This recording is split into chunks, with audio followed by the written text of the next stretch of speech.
My wife frantically called me at 3 in the morning, screaming that her son was in the hospital. "Send $10,000 right now," she yelled, "or he will suffer all night and be stuck with the entire bill." I looked at the clock, took a breath and replied, "Call his real father." Then I hung up, unplugged the phone, and went back to sleep. The next morning I got a call from the police station, but it was not about a hospital bill. It was about grand theft auto. I am Solomon Cross, 68 years old. I spent 40 years building a logistics company from one rusted truck to a fleet of 50. I know the difference between a crisis and a hustle. I know the smell of desperation, and I know when someone is trying to play me for a fool. For the last 10 years, I have been married to Camille. I thought I was marrying a partner to share my twilight years with. Instead, I married a woman who views my bank account as a community chest for her 30-year-old son, Dion. But last night was the end of the line. The silence of my house was shattered at exactly 3 o'clock in the morning. It wasn't the soft chime of a cell phone. It was the shrill mechanical ringing of the landline on my nightstand, the kind of ring that only means one thing at that hour: death or disaster. I picked up the receiver. Before I could even say hello, Camille's voice assaulted my ear. She was screaming hysterical, the kind of panic that sounds rehearsed if you have heard it enough times. "Solomon, you have to help us. It is Dion." He collapsed. "We are at the emergency room. They say he needs emergency surgery for his appendix, but there is a problem with his insurance. They won't touch him without a deposit." I sat up, rubbing the sleep from my eyes. The room was pitch black. My heart was hammering, a natural reaction to being woken up like that, but my brain was already working. I looked at the red numbers on the digital clock, 3:03. "Slow down, Camille," I said, my voice gravelly from sleep. "You are at the hospital." "Yes," she wailed. "He is in so much pain, Solomon. He is curled up on the floor. The administrator says we need $10,000 right now via transfer, or they will make him wait in the lobby all night. Please transfer it to my account. I will pay the hospital." I paused. The adrenaline faded, replaced by the cold, hard logic that had kept me in business for 4 decades. I know how the American medical system works. I know that by law, an emergency room cannot refuse life-saving treatment or stabilization based on an ability to pay. They do not demand cash transfers at 3 in the morning while a patient is writhing on the floor. Kidnappers demand cash at 3 in the morning. Loan sharks demand cash at 3 in the morning. Hospitals send you a bill 2 weeks later. "Let me speak to the doctor," I said. There was a hesitation on the line. A split second of silence where the sobbing stopped abruptly. "He is busy," Camille stammered. "He is prepping the room. Solomon, don't you dare question me right now. My son could die. Do you want his blood on your hands? Just send the money. You have it. You have plenty of it." That was the tell. It always comes back to what I have. Not what Dion needs, but what I have. I leaned back against the headboard. The darkness of the room felt heavy, but my mind was clear. "Camille, listen to me," I said, my voice low and steady. "No hospital in this state demands $10,000 cash before treating a burst appendix. That is illegal. If he is really sick, let them treat him. We will deal with the bill later. He is suffering," she screamed, the volume peaking so high I had to pull the receiver away from my ear. "You heartless old man. You care more about your money than my son's life." "I care about the truth, Camille," I said. "And the truth is, this sounds like a debt collection, not a medical emergency." "I am not lying," she shrieked. "Then call Ray," I said. "Who?" she asked, confused by the sudden change in topic. "Ray," I repeated. "His father. If his life is in danger, call the man who helped you make him. Ask him for the 10,000. Ray doesn't have a dime, you know that." "Then I guess Dion better hope his appendix holds out," I said. "Solomon, if you hang up—" I did not let her finish. I placed the receiver back on the cradle with a firm click. Then, knowing she would call back immediately, I reached behind the nightstand and pulled the phone cord out of the wall jack. The silence returned to the room, but sleep did not. I lay there in the dark, staring at the ceiling fan, listening to the hum of the air conditioner. My chest felt tight, not from guilt, but from anger. I knew exactly what that call was. It was the 6th emergency in 2 years. I closed my eyes and the ledger opened in my mind. I could see the numbers written in red ink. 2 years ago, it was $5,000. Dion said he had a business opportunity, a landscaping franchise. He needed to buy equipment. I gave it to him. I drove by his apartment a week later and saw a new flat-screen TV and a stack of designer sneaker boxes in the trash. There was no lawnmower. 18 months ago, it was $8,000. He claimed he was arrested for a traffic violation he didn't commit and needed a lawyer. I paid it. Later I found out it wasn't a lawyer fee. It was a settlement to keep a landlord from suing him for trashing a rental unit. 12 months ago it was $15,000. He said he wanted to go to trucking school to follow in my footsteps. I was proud. I wrote the check with a smile. He attended 2 classes, dropped out, and the money vanished into thin air. 7 months ago it was $4,000 for car repairs.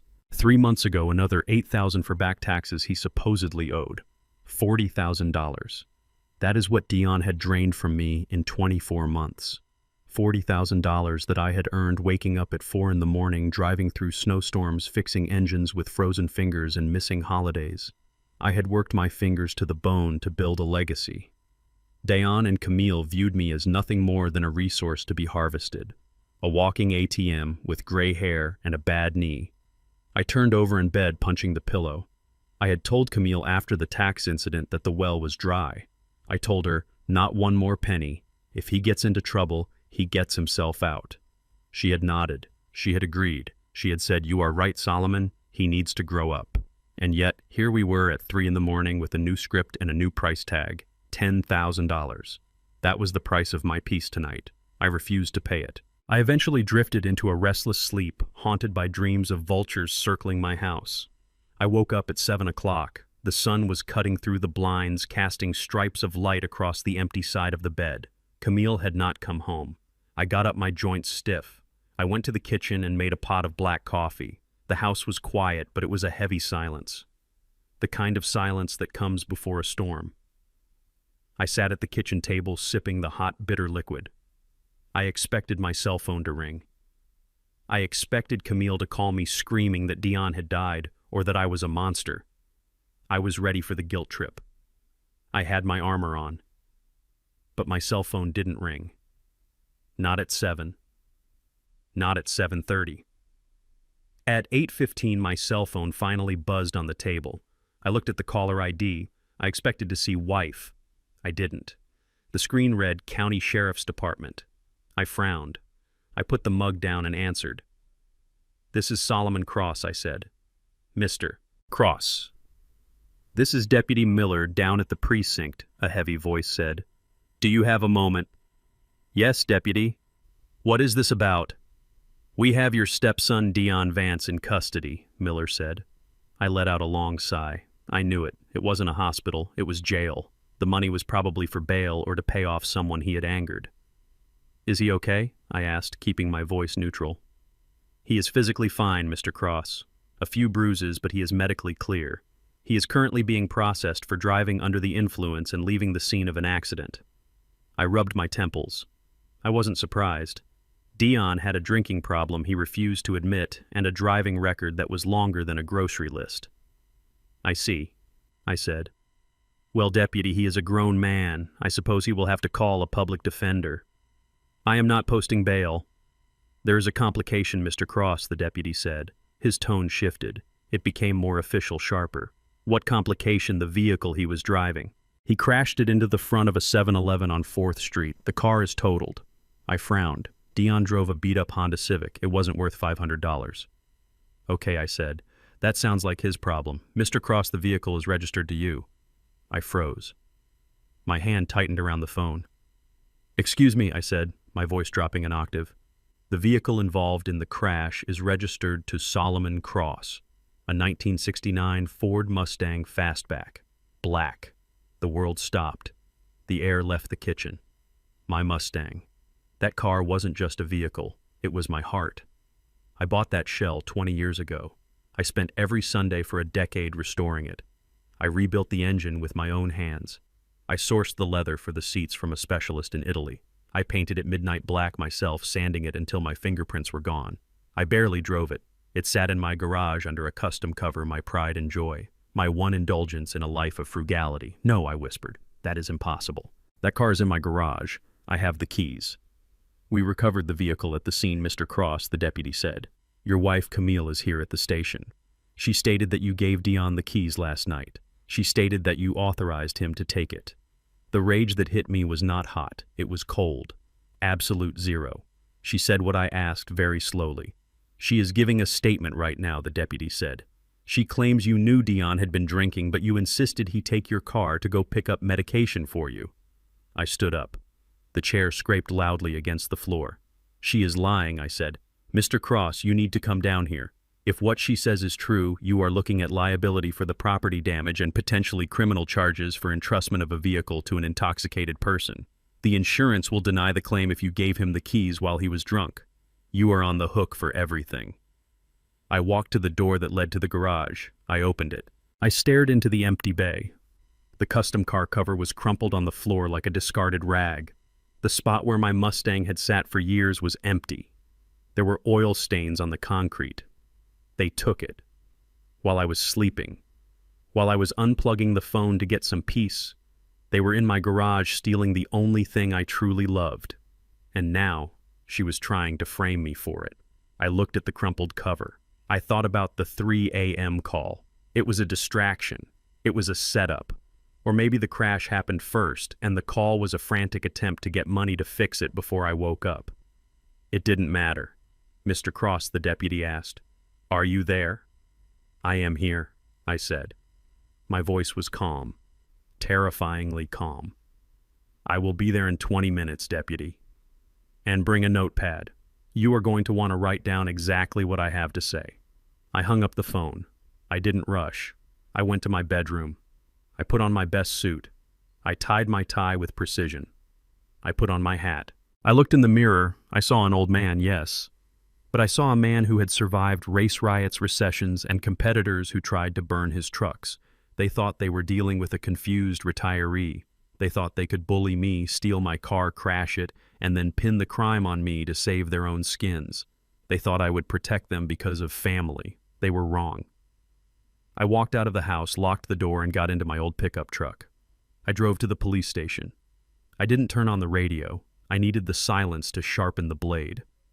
When I walked into the precinct, I saw them. Dion was sitting on a metal bench handcuffed to a rail. He looked a mess. His shirt was torn, his face was bruised, and he smelled like a distillery. Camille was standing next to him, talking to an officer. She was crying, great heaving sobs. She was playing the role of the distraught mother perfectly. When she saw me, her eyes widened. For a second, I saw fear, but she buried it quickly. She rushed toward me, arms open. Solomon. Oh, thank God you are here, she wailed loud enough for the whole room to hear. Why did you make him take the car? I told you he wasn't feeling well. Why did you force him? She was doubling down. She was committing to the lie right in front of the police. She was trying to corner me. If I denied it, I called my wife a liar.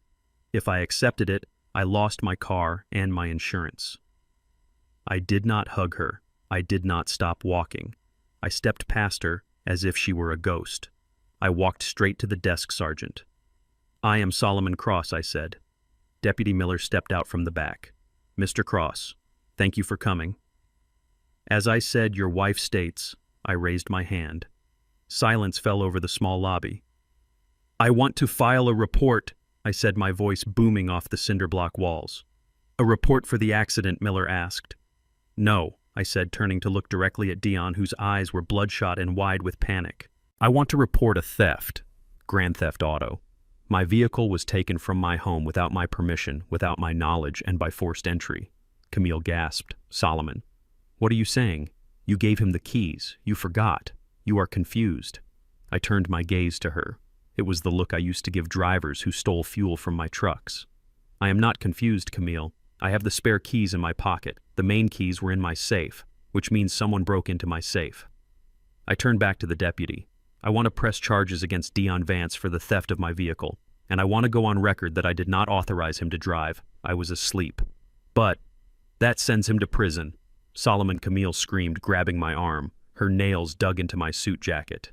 He is your son. He is not my son, I said, pulling my arm away. And he is a thief.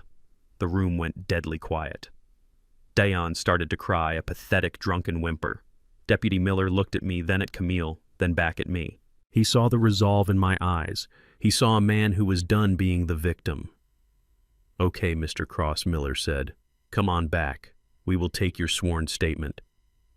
As I walked through the gate, leaving Camille screaming in the lobby, I knew this was just the beginning. I had fired the first shot, but I knew my wife. She wouldn't give up that easily. She would come for me. She would come for everything I had left. But she didn't know one thing. I had been keeping records for years, and I was just getting started. I sat in the small interrogation room, and the fluorescent lights hummed with a sound that drilled straight into my skull. Across the metal table sat Dion. My stepson looked like a wreck. His shirt was torn at the collar, and there was a drying cut above his left eyebrow. The smell coming off him was a toxic mix of stale bourbon and fear. He was not looking at me. He was staring at his handcuffed wrists hooked to the table bar. He was shaking his leg in that nervous rhythm that always drove me crazy. Deputy Miller placed a manila folder on the table between us. He opened it slowly. I looked down and felt a physical blow to my chest. The photographs were in high-definition color. My 1969 Ford Mustang Fastback was unrecognizable. The front end was crushed like an accordion. The hood was bent almost in half. My custom midnight black paint job was scraped away to reveal raw metal. The car was embedded in the glass storefront of a convenience store. Shattered glass and crushed merchandise were everywhere. "This is a total loss, Mr. Cross," Deputy Miller said, his voice lacking any emotion. "The store manager is estimating $50,000 in structural damage alone.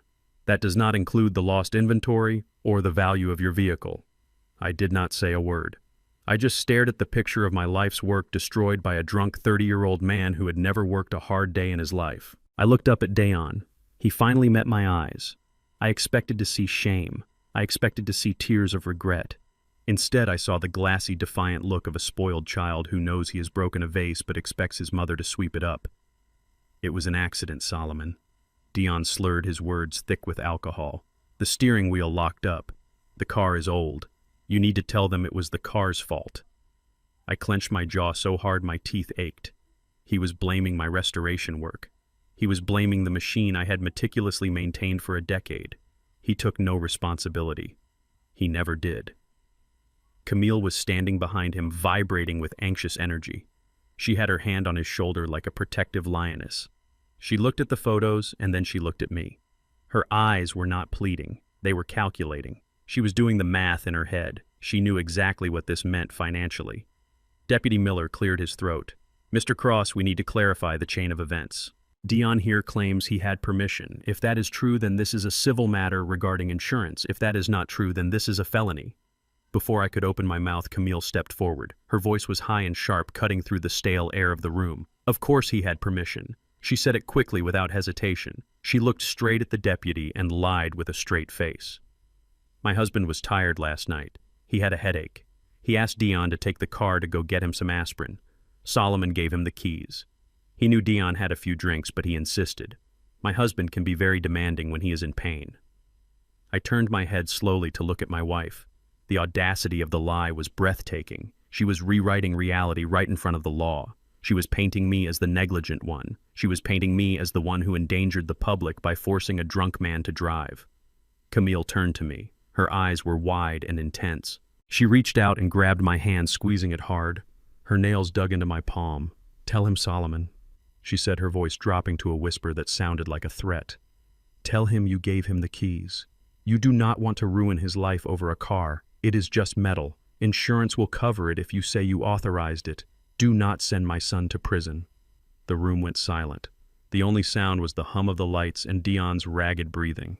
I looked at the deputy. Miller was watching me closely. He had seen this before. He knew what she was doing. She was cornering me.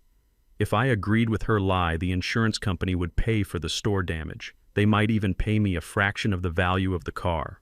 But I would be liable. My insurance premiums would skyrocket, or I would be dropped entirely. I could be sued by the store owners for negligence.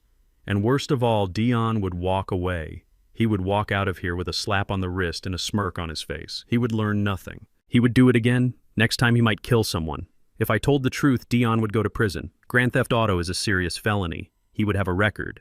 He would be a felon. Camille squeezed my hand harder. Her eyes were pleading now, but behind the tears, I saw the steel. She was daring me. She was banking on 45 years of me being a provider. She was banking on me being the protector. She thought I was too weak to send a family member to jail. I pulled my hand away from hers. The movement was slow and deliberate. I brushed off the sleeve of my jacket where she had touched me. I stood up and walked over to the window that looked out into the hallway. I saw officers walking by. I saw a world of consequences and laws, a world I had always respected. I thought about the 3 a.m. phone call, the demand for $10,000, the lies about the hospital. I thought about the $40,000 I had already wasted on him. I thought about the empty space in my garage where my heart used to be. This wasn't about the car anymore. This was about survival. If I let them win this, they would take everything. They would take my dignity. They would take my house. They would take my sanity. I turned back to the table. I looked at Dion. He was looking at his mother, expecting her magic to work. He looked small. He looked like a parasite that had finally run out of host. I looked at Camille. She was smiling slightly, thinking she had won, thinking her silence was my agreement. "Deputy Miller," I said, my voice booming in the small room. "Yes, Mr. Cross, my wife is lying." Camille's smile vanished. Her face went slack. "Excuse me," she gasped. I walked up to the deputy. I stood tall.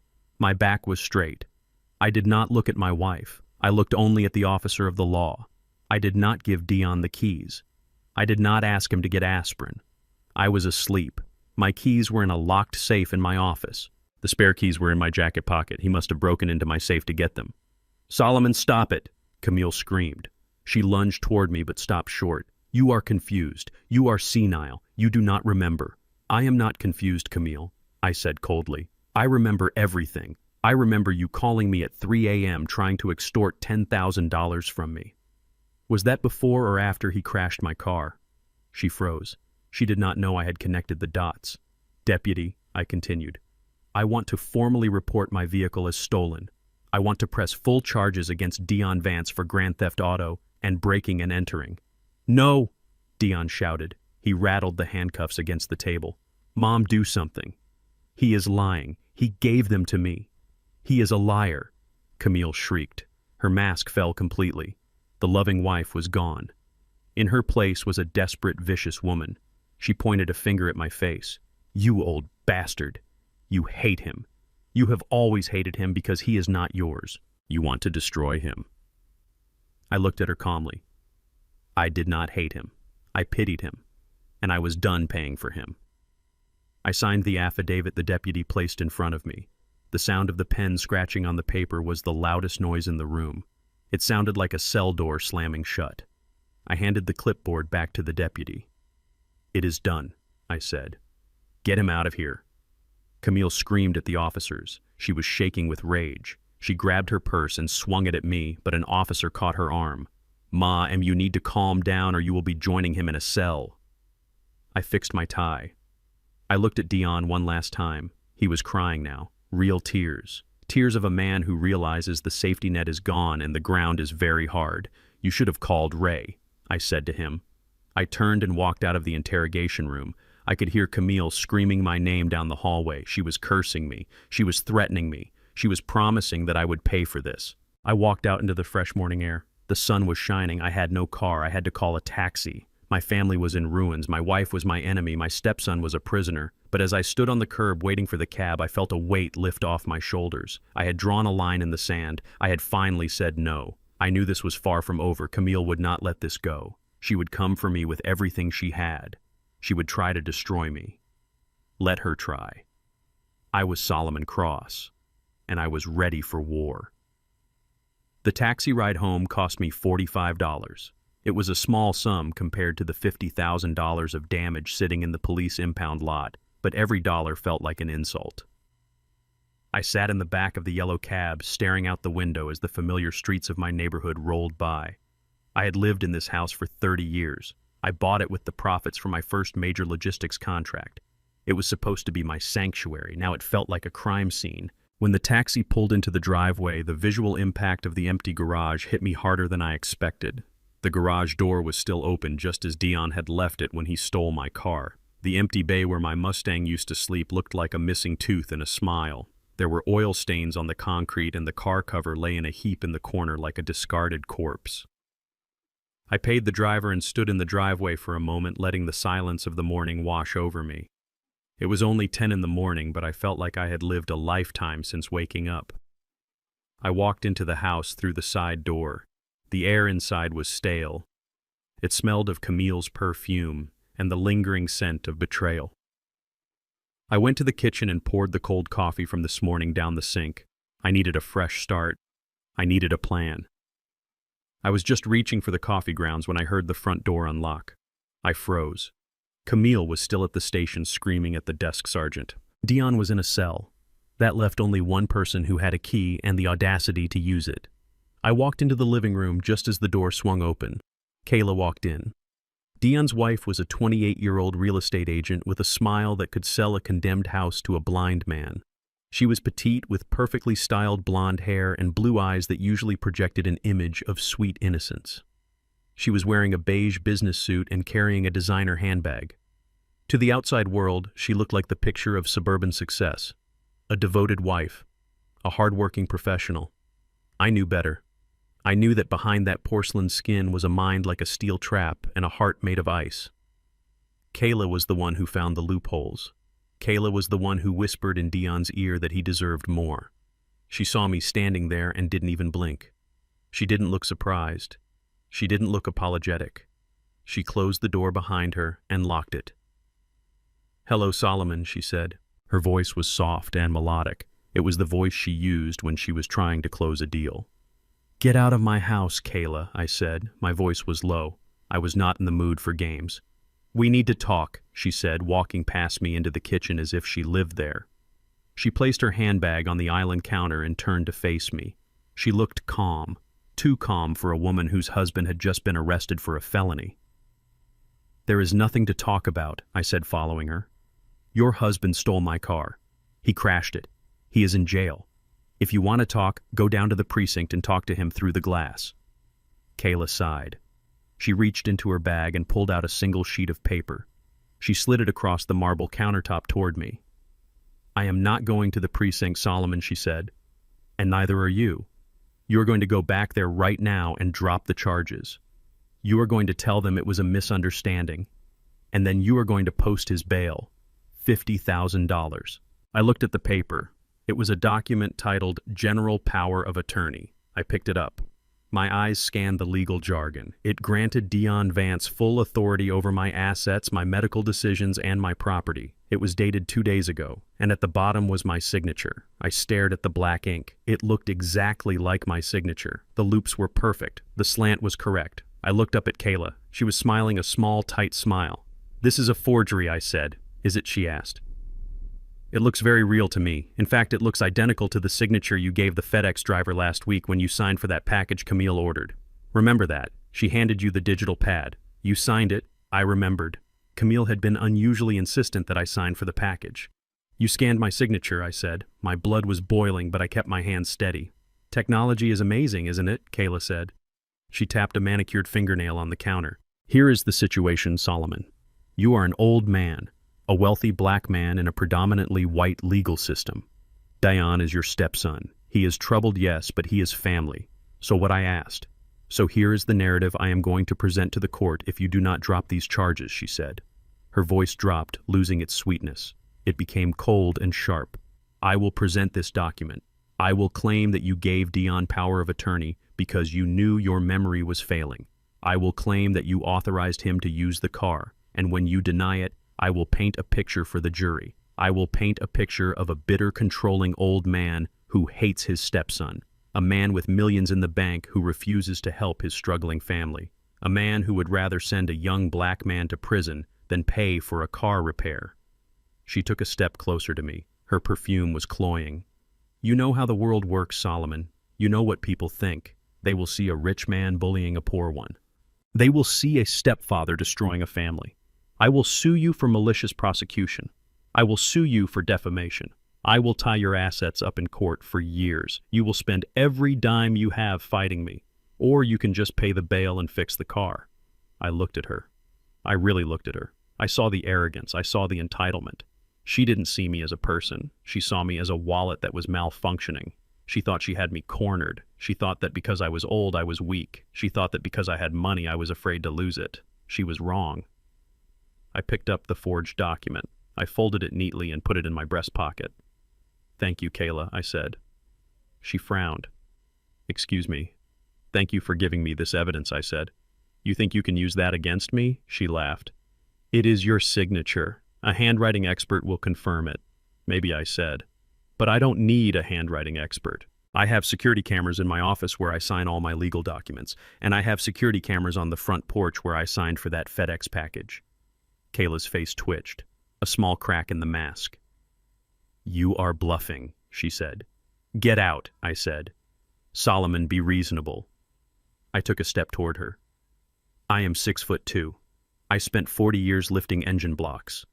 I let the anger I had been holding back since 3 a.m. show on my face. I said, get out. If you are not off my property in 30 seconds, I am calling Deputy Miller and adding trespassing and extortion to the list of charges I am filing today. Kayla grabbed her bag. Her face was flushed with rage. You are making a mistake, she hissed. You are going to die alone in this big house, Solomon. We are the only family you have. I opened the front door and pointed to the street. I would rather die alone than live with snakes, I said.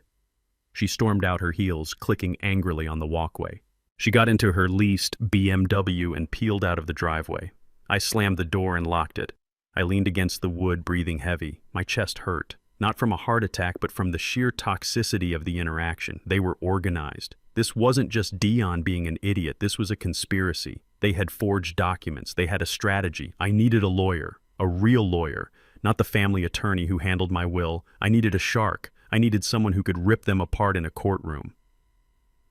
I walked into my home office. It was a small room off the living room where I managed my business affairs. I sat down at my heavy oak desk and turned on my computer. I knew exactly who to call. Michael Sterling. He was expensive. He was aggressive. He had saved my trucking company from a hostile takeover 10 years ago. He cost $500 an hour, and he was worth every penny. I picked up the phone and dialed his private number. Solomon Sterling answered on the second ring. It has been a while. I need you, Michael, I said. I have a situation. A criminal situation involving my family. I heard the shift in his tone. Professional interest. Tell me. I gave him the summary. The car theft, the forged power of attorney, the threats. I can handle it, Sterling said. But I need a retainer, Solomon. This is going to get messy. I need $20,000 to start filing injunctions and to hire a forensic document examiner. I understand, I said. I will wire it to you right now. I hung up the phone. I logged into my bank account. I had a joint checking account with Camille. It was the account we used for household expenses and where I kept a significant portion of my liquid cash for emergencies. I usually kept about $250,000 in there. It was my safety net. It was the money for repairs, medical bills, and operating costs for the few trucks I still consulted on. I typed in my username and password. The screen loaded. I stared at the balance. I blinked. I took off my glasses, wiped them, and put them back on. The number had not changed. $0.00. I clicked on the transaction history. My hand was shaking so bad I could barely control the mouse. There was one transaction pending. A wire transfer initiated at 8:30 this morning. 30 minutes after the police called me. 30 minutes before Camille started her performance at the police station. Transfer to C. Vance External Savings. Amount $248,000. She had cleaned me out. While I was driving to the police station thinking about justice, she was on her phone moving my life savings into an account I couldn't touch. The crying at the police station wasn't fear for her son. It wasn't grief. It was distraction. She was stalling me. She was keeping me occupied while the bank processed the transfer. I sat back in my chair. The office suddenly felt very cold. Kayla wasn't the only one with a plan. Camille wasn't just a hysterical mother protecting her son. She was the architect. I had no car. I had no cash. My stepson was a criminal. My daughter-in-law was a forger. And my wife was a thief. I felt a laugh bubble up in my throat. It was a dark, bitter sound. They thought they had won. They thought that by taking my money and my car, they had declawed the lion. They thought I would roll over and die. I reached into the bottom drawer of my desk. I pulled out a small black book. It was dusty. I hadn't opened it in years. Inside were names, phone numbers, people who owed me favors, people who operated outside the shiny world of real estate agents and bank transfers. I opened the book to the letter R. Ray, Dion's biological father. A man Camille despised. A man who lived in the bottle but knew where all the skeletons were buried because he had helped dig the graves. If I was going to fight a dirty war, I needed a soldier who didn't mind the mud. I picked up the phone. "Hello, Ray," I said. "It is Solomon. I think it is time we had a talk about your son." I sat in my home office and stared at the computer screen until my eyes burned. The digits, 0.00, seemed to mock me from the bank website. That account held the operating capital for my consulting business, the emergency fund for the house, and the savings I had scraped together over 40 years of sweating in truck cabs. It was gone, vaporized in a single wire transfer. I heard the front door open and close. It wasn't the hesitant entry of someone who knows they have done wrong. It was the confident stride of a woman who believes she owns the place. Camille walked into the room. She was still wearing the same clothes she had worn to the police station, to put on her performance for the deputies, but she had freshened her makeup. Her lips were painted a bright, aggressive red that looked like a wound on her face. She didn't look at me. She walked past the office door and headed straight for the kitchen. I heard the kettle whistle. She was making tea. She was making tea as if she hadn't just gutted our financial future. I stood up.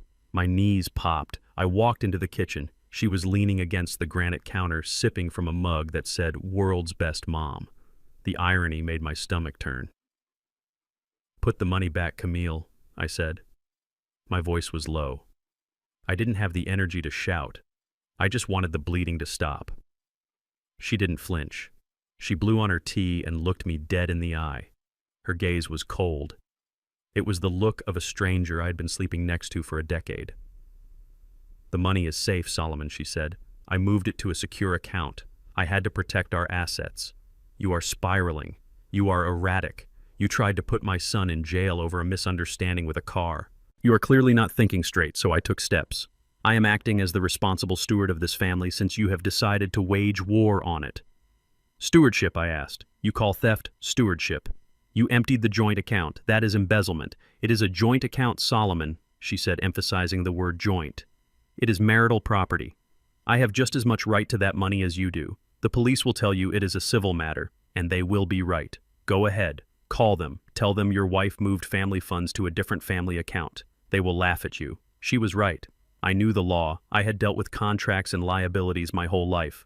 Unless I filed for divorce and got a judge to freeze assets, she could do whatever she wanted with that money. And even then, it would take months of litigation to get it back. She had checkmated me in my own kitchen. I looked at her and realized I couldn't throw her out either. This was her legal residence. If I changed the locks, she would call the cops and say I was illegally evicting her. If I touched her, she would claim domestic violence and have me removed from the property. I was a prisoner in the house I had paid for brick by brick. I was trapped in a cage with a viper, and she had all the leverage. "I need to get my papers," I said. I turned away from her. I couldn't look at her smug face anymore. I needed to secure my documents, the deed to the house, the titles to the 3 trucks I still owned, the original insurance policies, my will. They were all in the fireproof safe bolted to the floor of the master bedroom closet. If she was going for the money, she would go for the paper trail next. I walked down the hallway. The house felt different. It felt hostile. The pictures on the walls of us on vacation looked like lies. I reached the door to the master bedroom. I reached for the handle. It wouldn't turn. I frowned. We never locked the bedroom door. I tried again, twisting it hard. It was stuck fast. I reached into my pocket for my key ring. I found the small brass key for the interior doors. I slid it into the lock. It didn't fit. I pulled it out and looked at the knob. It was new. It was a shiny, cheap brass knob that didn't match the antique bronze hardware of the rest of the house. There were fresh wood shavings on the carpet. She had changed the lock. While I was at the police station filing a report against her son, she had called a locksmith and changed the lock on my own bedroom. I pounded on the door with the flat of my hand. The sound echoed through the hallway. "Open this door, Camille," I shouted. Her voice floated in from the living room, calm and detached. "That is my room now, Solomon." I walked back to the living room. She was sitting in my leather recliner reading a magazine. She didn't even look up. "You locked me out of my bedroom," I said. My hands were shaking. I clenched them into fists to stop the tremors. "You have been so volatile lately," she said, turning a page. "You are aggressive. You are shouting. I do not feel safe sleeping next to you right now. I need a sanctuary. You can sleep in the guest room. Or the sofa. I do not care. But you are not coming into the master suite until you calm down and drop those ridiculous charges against Dion." I stared at her. This wasn't just about safety. This was a tactical maneuver. She had seized the financial high ground, and now she was seizing the physical territory. She was pushing me. She was poking the bear. She wanted me to snap. She wanted me to kick that door down. She wanted me to scream and throw things. Because if I did that, she could dial 911 and tell them her husband was having a violent episode. She could get a protective order that would force me out of the house entirely. She was baiting me. I looked at the closed door of the room where I had slept for 30 years. The room where my first wife had died. The room that held my memories and my secrets. I looked at Camille sitting there like a queen on a throne she had stolen. I took a deep breath. I let it out slowly. I forced my heartbeat to slow down. I was a logistician. I solved problems. I did not create new ones by losing my temper. "Fine," I said. I walked to the linen closet in the hall. I grabbed a spare blanket and a pillow. I walked past her without a word. I went to the living room sofa. It was too short for my frame and the cushions were lumpy, but I lay down. I didn't turn off the lights. I just lay there staring at the ceiling. Night fell heavy and suffocating. The house settled with groans and creaks that sounded like footsteps. I didn't sleep. I couldn't sleep. I lay there listening to the silence, wondering what other traps she had set for me. Around 2 a.m, I heard a car pull into the driveway. The headlights swept across the living room ceiling. A minute later, the front door opened quietly. It was Kayla. She didn't knock. She had a key. Of course she had a key. Camille must have given it to her weeks ago. She tiptoed into the entryway. She saw me lying on the sofa and paused. I kept my breathing steady and deep, feigning the heavy rhythm of an old man in deep sleep. She watched me for a moment, then crept toward the kitchen where a dim light was still burning. Camille was waiting for her. I strained my ears. Their voices drifted into the living room, low and conspiratorial, like rats scratching in the walls. "Did he take the bait?" Kayla whispered. "No," Camille replied. Her voice sounded frustrated. "He is stubborn. He is sleeping on the couch, but he hasn't cracked yet. He didn't break the door down. He just took a blanket." "We need to speed this up," Kayla hissed. "The court date for the competency hearing is in 2 weeks. If he walks in there looking like he does now, calm and rational, the judge will throw it out. We need him confused. We need him disoriented. We need a medical incident." I heard the rustle of a plastic bag. "I got the prescription," Kayla said. "It wasn't easy. I had to pay a guy double." "What is it?" Camille asked. "It is haloperidol," Kayla said. "High dose. It is an antipsychotic. They use it for schizophrenia. If you give this to a healthy person, especially an elderly one, it mimics dementia. Slurred speech, confusion, memory loss, tremors. It breaks down the cognitive functions." "Is it safe?" Camille asked. "Who cares if it is safe?" Kayla snapped. "It is effective. Just grind it into his food. Put it in his oatmeal. He eats that slop every morning. Start tomorrow. By next week, he won't even know his own name. We call the ambulance when he starts speaking gibberish. The doctor will take one look at him, check his vitals, see the confusion, and sign the commitment papers immediately. Once he is in the facility, we have power of attorney over everything." I lay there in the dark and felt a cold sweat break out on my forehead. My heart hammered against my ribs like a trapped bird. This wasn't just greed. This wasn't just theft. This was evil. They were going to poison me. They were going to chemically lobotomize me to get their hands on my estate. They were going to erase my mind so they could spend my money. I heard them laugh softly. It was the sound of hunters who think the trap is sprung. I closed my eyes tight. I didn't sleep. I planned. And I swore on my life that I would never eat another bite of food in this house again. I woke up on the lumpy sofa with a stiff neck and a bad taste in my mouth. The morning sun was streaming through the living room curtains I had forgotten to close. For a few seconds I laid there listening to the house. It was quiet. Too quiet. Then I smelled it. Cinnamon, brown sugar, warm oats. It was the smell of my favorite breakfast. It was the smell of home. But this morning it smelled like a trap. I sat up and rubbed my face. My joints popped. I heard footsteps in the kitchen. Not the angry stomping of yesterday, but a light, efficient rhythm. Camille walked into the living room. She was wearing her floral apron, the one she only wore on Thanksgiving or when the preacher came to visit. She was holding a steaming bowl of oatmeal in one hand and a mug of coffee in the other. She was smiling. It was a soft, apologetic smile that did not reach her eyes. "Good morning, Solomon," she said gently. "I brought you breakfast." I looked at the bowl. It was thick and creamy, just the way I liked it, with a swirl of maple syrup on top. It looked delicious. It looked lethal. I thought I was banned from the master suite. I said, my voice rough from sleep. I did not think room service was included on the sofa. Camille sighed and placed the tray on the coffee table. She sat down on the edge of the sofa next to me. She smelled of vanilla and deceit. "Solomon, I am sorry about last night," she said. "I was upset. I overreacted. Locking the door was childish. I just want us to stop fighting. We are both stressed. Dion is in trouble and we are taking it out on each other. Can we just hit the reset button? Please, eat your breakfast. You need your strength." She pushed the tray closer to me. Her eyes were fixed on the bowl. She wasn't looking at me. She was looking at the spoon. She was waiting. I looked at her hands. They were clasped tight in her lap. Her knuckles were white. She was nervous. A woman who is genuinely apologizing is not terrified that you will refuse her oatmeal. A woman who has ground up a high dose of antipsychotics into breakfast is terrified. "Thank you, Camille," I said. I tried to sound tired and defeated. I tried to sound like an old man who had given up the fight. "I am hungry." I picked up the spoon. I saw her shoulders relax a fraction of an inch.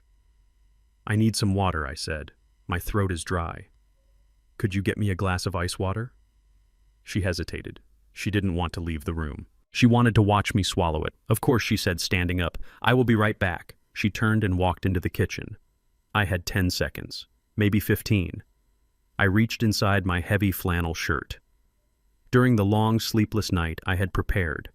I had taken a thick, gallon-sized Ziploc bag from the pantry and lined the inside of my breast pocket with it. I opened the bag. I took a large spoonful of the oatmeal and dumped it into the bag. Then another, then another. I worked with the speed of a man who used to load freight under a deadline. I shoveled half the bowl into my pocket. The heat of the oatmeal burned through my undershirt against my chest, but I didn't flinch. I heard the ice dispenser on the fridge whir. I took one more spoonful and smeared it around the sides of the bowl to make it look like I had eaten messy. I put the spoon in my mouth and licked it clean just to get the taste of maple syrup on my lips, but I did not swallow anything solid. I leaned back against the cushions just as Camille walked back in. "Here you go," she said, handing me the water. She looked at the bowl. It was half empty. A look of pure triumph flashed across her face. It was quick, but I saw it. It was the look of a hunter who sees the wolf step into the snare. "This is good," I said, wiping my mouth. "Thank you, Camille." She sat down and watched me pretend to eat the rest. I took small bites, moving the spoon to my mouth, and then discreetly spitting the mush into the napkin when she looked down at her phone. It was a magic trick. It was survival. By the time I was done, the bowl was empty and my pocket was heavy and hot. "You should rest," she said, taking the tray. "You look pale, Solomon. Maybe you should just stay on the couch today." I nodded slowly, letting my eyelids droop. "Maybe you are right," I mumbled. "I feel a little dizzy." "Perfect," she said. She walked to the kitchen. I heard her make a phone call. She spoke in a whisper. "He ate it.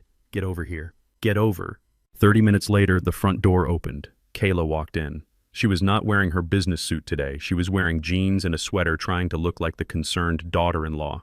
"Hi, Solomon," she said brightly. "Mom said you weren't feeling well." I looked at her. I let my head loll to the side. I let my hands tremble. I had seen guys on the street having bad reactions to drugs. I knew what it looked like. The tremors. The glazed eyes. "I am fine," I said, slurring my words slightly. "Just a little tired. Who are you again?" The room went silent. Kayla looked at Camille. Their eyes lit up with malicious glee. "It is Kayla Solomon," she said, stepping closer. "Dion's wife. You know me." "Dion?" I asked, frowning. "Who is Dion? Is he the driver for the number 4 truck? Tell him he is late." Kayla pulled out her phone. She held it up chest high. The red recording light was on. "Dad, you are confusing me," she said, her voice dripping with fake concern. "Dion is your son. You don't remember him." I looked at the phone. I looked at the lens. I knew exactly what they were doing. They were building their evidence. They were documenting my decline. I stood up. I made sure to stumble. I grabbed the back of the sofa for support. I need to go to work, I muttered. The shipment is late. I need to find the keys. Where are the keys to the rig? Solomon, you retired 10 years ago, Camille said, stepping into the frame of the video. You are home. You are safe. Sit down. No, I shouted. I let my arm flail, knocking a lamp off the end table. It crashed to the floor. Kayla gasped, but she didn't stop recording. She zoomed in on the broken lamp. I need to go, I said. I pushed past them. I stumbled toward the front door. Where are you going? Camille shouted, grabbing my arm. You can't go out like this. Get off me, I yelled. I shoved her arm away, not hard enough to hurt her, but hard enough to look aggressive on camera. I opened the front door and stumbled out onto the porch. The fresh air hit me. I walked to my old pickup truck parked on the street. It was the only vehicle I had left. The beat-up Ford F-150 I used for hauling lumber and trash. I fumbled with my keys, dropping them once on the pavement. I saw Kayla standing in the doorway, filming every second. He shouldn't be driving, she whispered to the camera. He is a danger to himself. I got the door open. I climbed in. I started the engine. It roared to life with a cloud of blue smoke. I pulled away from the curb, swerving slightly for effect. In the rearview mirror, I saw them watching me. They weren't calling the police. They weren't calling an ambulance. They were high-fiving. They thought the drug was working fast. They thought I was already gone. I drove 2 blocks until I was out of sight. Then I straightened the wheel. The tremors in my hands stopped. The confusion vanished from my eyes. I checked the rearview mirror. No one was following me. I drove straight to the industrial park on the south side of town. I pulled into the parking lot of a nondescript brick building. The sign on the door said Industrial Toxicology and Safety Screening. I knew the owner, Doc Evans.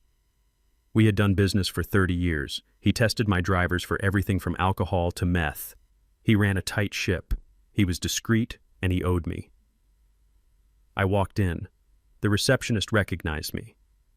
Mr. Cross, she said, we don't have any drivers scheduled today. I am not here for a driver, Sarah, I said. I need a personal favor. Is Doc in? She nodded and buzzed me back. Doc Evans was in his lab coat looking at a microscope. He looked up when I walked in. Solomon, he said, you look like you have been sleeping in your truck. I feel like it. Doc, I said. I reached into my shirt pocket and pulled out the warm, sticky Ziploc bag. I placed it on the stainless steel table. What is this? Evans asked, wrinkling his nose. Breakfast, I said. I need you to run a full screen on this. Stat. I need to know what is in it besides oats and sugar. Evans looked at the bag, then at me. His expression turned serious. Are we talking food poisoning, Solomon? No, I said. We are talking about poisoning. Period. I suspect antipsychotics, maybe sedatives. Evans didn't ask questions. He didn't ask who made it. He put on a pair of latex gloves and picked up the bag. I can run a mass spectrometry test, he said. It will break down every chemical compound in the sample. It will take about an hour. I will wait, I said. I sat in the waiting room drinking bad coffee from a styrofoam cup. I watched the clock on the wall. Every tick was a second of my life that had been stolen by the woman I married. I thought about the lamp I broke. I thought about the fake concern in Kayla's voice. They were monsters. An hour later, Evans came out. He was holding a printout. He looked grim. You were right, Solomon, he said. What is it? I asked, standing up. Haloperidol, he said. A massive amount. Based on the concentration in this sample, if you had eaten that whole bowl, you would be in a comatose state right now. Or in cardiac arrest. This isn't a therapeutic dose. This is an overdose. I took the paper. I looked at the jagged lines of the chemical analysis. It was black and white proof. Attempted murder. Can I keep this? I asked. It is your report, Evans said. But Solomon, if someone fed this to you, you need to go to the police. This amount is dangerous. I am going to the police, Doc, I said, folding the paper carefully and putting it in my wallet. But not yet. The police need a story. They need a motive, and they need a confession. Right now, all I have is a bowl of oatmeal and a bad marriage. I shook his hand. Thank you, Doc. Send the bill to my P.O. box. Do not send it to the house. I walked back to my truck. The sun was high in the sky now. It was a beautiful day. The birds were singing. The world was going on as if nothing had happened. But inside my truck, the air was cold. I had the proof. They weren't just greedy. They were killers. They were willing to chemically erase my mind to get my money. I looked at my hands on the steering wheel. They were steady. Rock steady. I wasn't Solomon the victim anymore. I was Solomon the executioner. I started the truck. I wasn't going home. Not yet. I had one more stop to make. I needed to find the only person in this city who hated Dion Vance as much as I did right now. I needed to find his father. I sat in the cab of my truck in the parking lot of the toxicology lab and stared at the chemical analysis report. The paper felt heavy in my hand like a death warrant. Haloperidol. They were poisoning me. My mind was racing with legal strategies and defensive maneuvers, but a soldier cannot fight a war without supplies. My bank accounts were drained. My credit cards were likely monitored or maxed out by Eleanor. I had the cash I withdrew earlier, but $20,000 would not last long against the legal army they were assembling. I needed my reserve. I kept a small fireproof safe bolt-mounted to the floor of my truck cabin behind the passenger seat. It was where I kept emergency cash for the road and one item that meant more to me than any number in a bank account. My mother's engagement ring. It was a 2-carat diamond set in platinum from the 1940s. It was the only thing my father left her, and the only thing she left me. I had kept it for 40 years waiting for the right woman or the right emergency. I never gave it to Camille. Some instinct had always stopped me. I told her it was in a safety deposit box at the bank, but I kept it close. I kept it where I could reach it. I reached behind the seat and spun the dial. The tumblers clicked. The heavy door swung open. It was empty. My breath hitched in my throat. I felt around inside the cold steel box, hoping my fingers were just missing the velvet pouch. There was nothing but dust. The cash was gone. The ring was gone. I sat back in the driver's seat and gripped the steering wheel until my knuckles turned white. Only one other person knew the combination to that safe: Camille. I had given it to her 5 years ago when we were driving cross-country, and I thought I was having a heart attack. I told her the code in case I died on the side of the road so she would have cash to get home. I trusted her with my life then, and she had filed that information away, waiting for the moment to strike. She must have taken it last night while I was sleeping, or this morning while I was at the police station. I pulled out my phone. I needed to know. I needed to see it. I opened Instagram. I did not have an account of my own, but I had a burner profile I used to monitor my drivers and my family. I searched for Kayla Vance. Her profile was public. She posted everything, every meal, every outfit, every fake smile. There was a new post from 2 hours ago. It was a selfie. Kayla was holding a glass of champagne. Her hand was held up to her cheek in a pose that was meant to look casual but was carefully calculated to show off her jewelry. And there it was, on her middle finger. My mother's ring. The platinum band was too big for her, so she had wrapped tape around the bottom. The diamond caught the light perfectly. The caption read, "Treating myself to a little sparkle after a stressful week dealing with family drama. Hashtag self-care. Hashtag inheritance. Hashtag blessed." I stared at the image. She wasn't just wearing it. She was claiming it. Hashtag inheritance. They hadn't even buried me yet, and they were already dividing the spoils. That ring survived the Jim Crow South. It survived the Great Depression. It survived my mother scrubbing floors for 50 years. And now it was on the finger of a woman who forged signatures and poisoned oatmeal. I didn't scream. I didn't throw the phone. I felt a cold, deadly calm settle over me. They had taken my money. They had taken my car. Now they had taken my history. I started the truck. The engine coughed and sputtered before roaring to life. It was a sound I loved, the sound of a machine that refuses to quit. I wasn't going back to the hotel. I needed information and I needed leverage, and to get that I needed to go to the one place Camille pretended didn't exist. I drove out of the city center past the manicured lawns and the gated communities. I drove until the pavement cracked and the streetlights were broken. I drove into the bottoms. This was the neighborhood where Dion was born. It was the neighborhood Camille had clawed her way out of and the neighborhood she swore she would never revisit. I pulled up in front of a dilapidated duplex with peeling blue paint and a porch that sagged in the middle. There were bars on the windows and a pit bull chained to a tire in the front yard. I got out of the truck. I was wearing a $2,000 suit and a pair of Italian leather shoes, but I walked up that path like I owned the block. The dog barked once, then whined and backed away. Even animals know when a man has nothing left to lose. Ray Vance was sitting on the porch in a plastic lawn chair. He was 65 years old, but he looked 80. His face was a roadmap of bad decisions and hard living. He was holding a can of cheap beer wrapped in a brown paper bag. He watched me approach with eyes that were yellowed and weary but sharp as a tack. "Well, look who it is," Ray said, his voice like gravel in a blender. "Big Saul.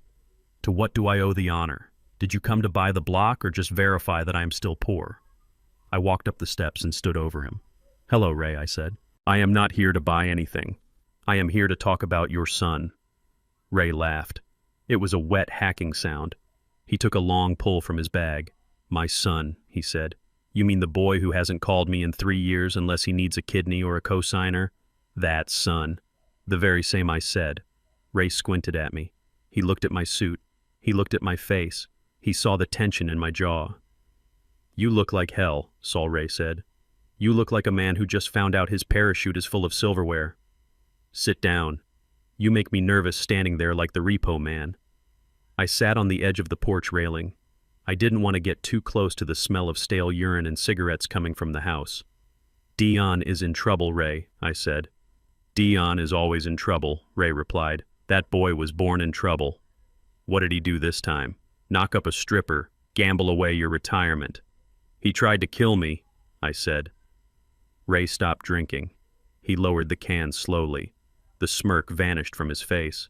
He looked at me, and for the first time I saw the intelligence that alcohol hadn't quite managed to drown. "Say that again," Ray said softly. "He stole my car," I said. "He crashed it. He forged my signature on a power of attorney. And this morning his wife and his mother fed me a bowl of oatmeal laced with enough haloperidol to drop a horse. They are trying to have me committed, Ray. They want everything."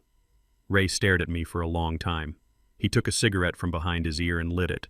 His hands were shaking slightly. "Camille put him up to it," Ray said. "It wasn't a question."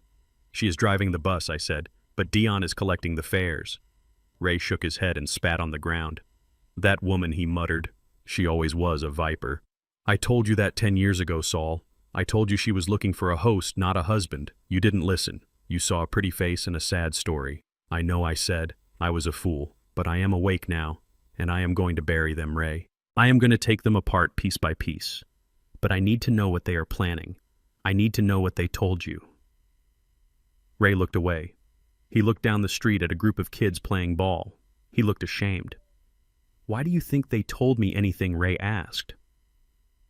"Because Dion is lazy," I said. "And when he is desperate, he looks for shortcuts. And you are the ultimate shortcut." Ray sighed. He reached into his pocket and pulled out a crumpled envelope. He tapped it against his knee. "You are a smart man, Saul," he said. "You always were.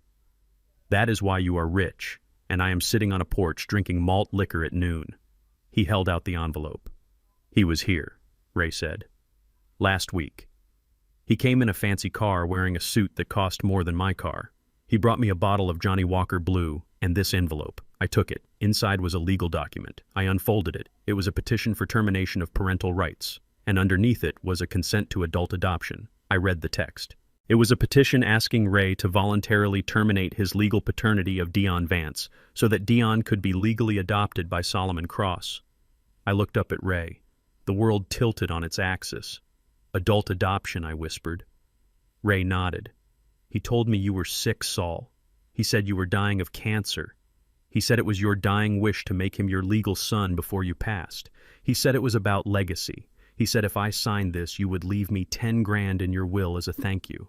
I felt a wave of nausea. It wasn't just about stealing the money now. It was about the long game. If I adopt him, I said, thinking aloud, he becomes my legal heir, my next of kin. Even without a will, if I die, he inherits everything automatically. He bypasses probate. He bypasses any contest from my distant relatives. Exactly, Ray said. And if you are declared incompetent before you die, the adopted son has priority guardianship over the wife in this state.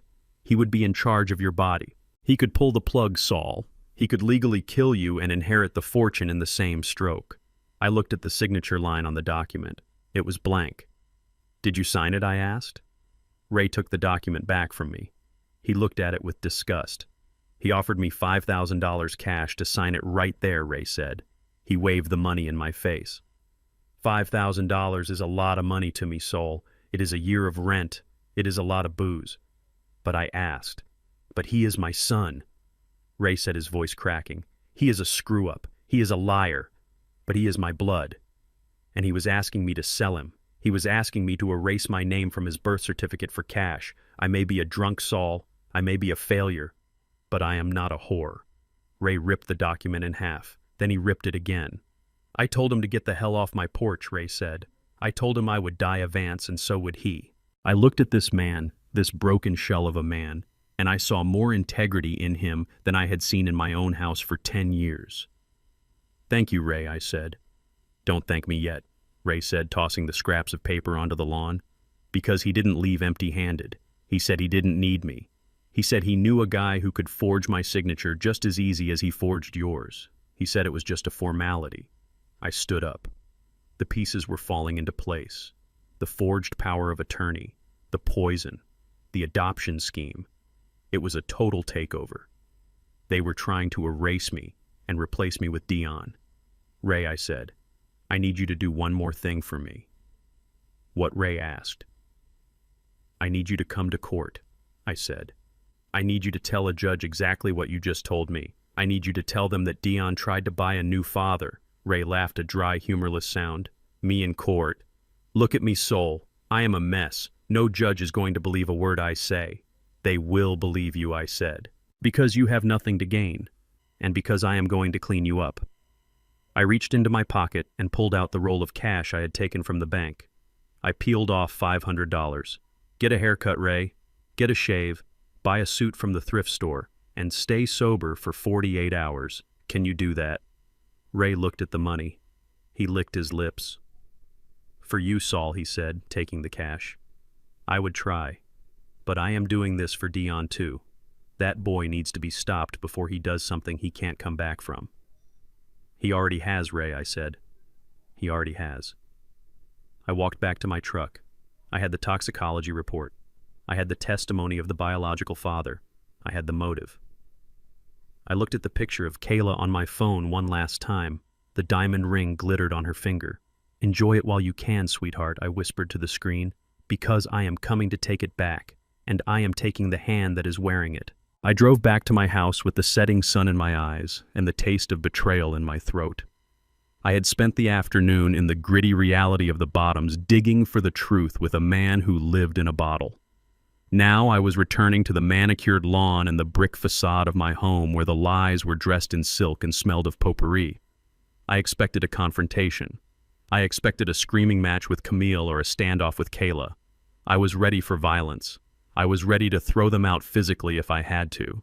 But when I pulled into the driveway, I saw 3 cars parked behind Kayla's BMW, a beat-up Lincoln Town car that belonged to Pastor Jenkins, a sensible Buick sedan driven by Deacon Jones, and a station wagon belonging to Mrs. Higgins, the matriarch of the neighborhood block association.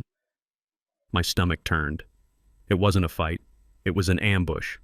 And it was the worst kind of ambush. A moral one. I parked my truck on the street because my driveway was full of the vehicles of people who thought they knew what was best for me. I walked up the path. I could hear voices coming from inside. Low, solemn voices. The kind of voices you hear at a wake. I opened the front door. The smell hit me first. Fried chicken, collard greens, macaroni and cheese. It was the smell of a Sunday dinner. It was the smell of comfort. Camille hadn't cooked a meal like this in 5 years. She only cooked when she wanted something or when she needed an audience.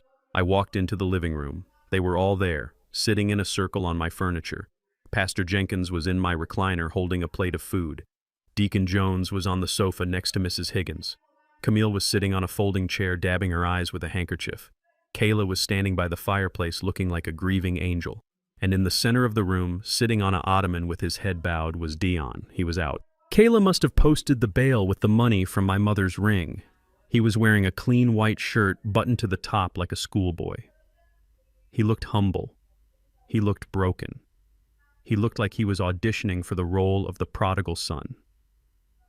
The conversation stopped the moment I stepped onto the carpet. Every eye turned to me. I saw judgment.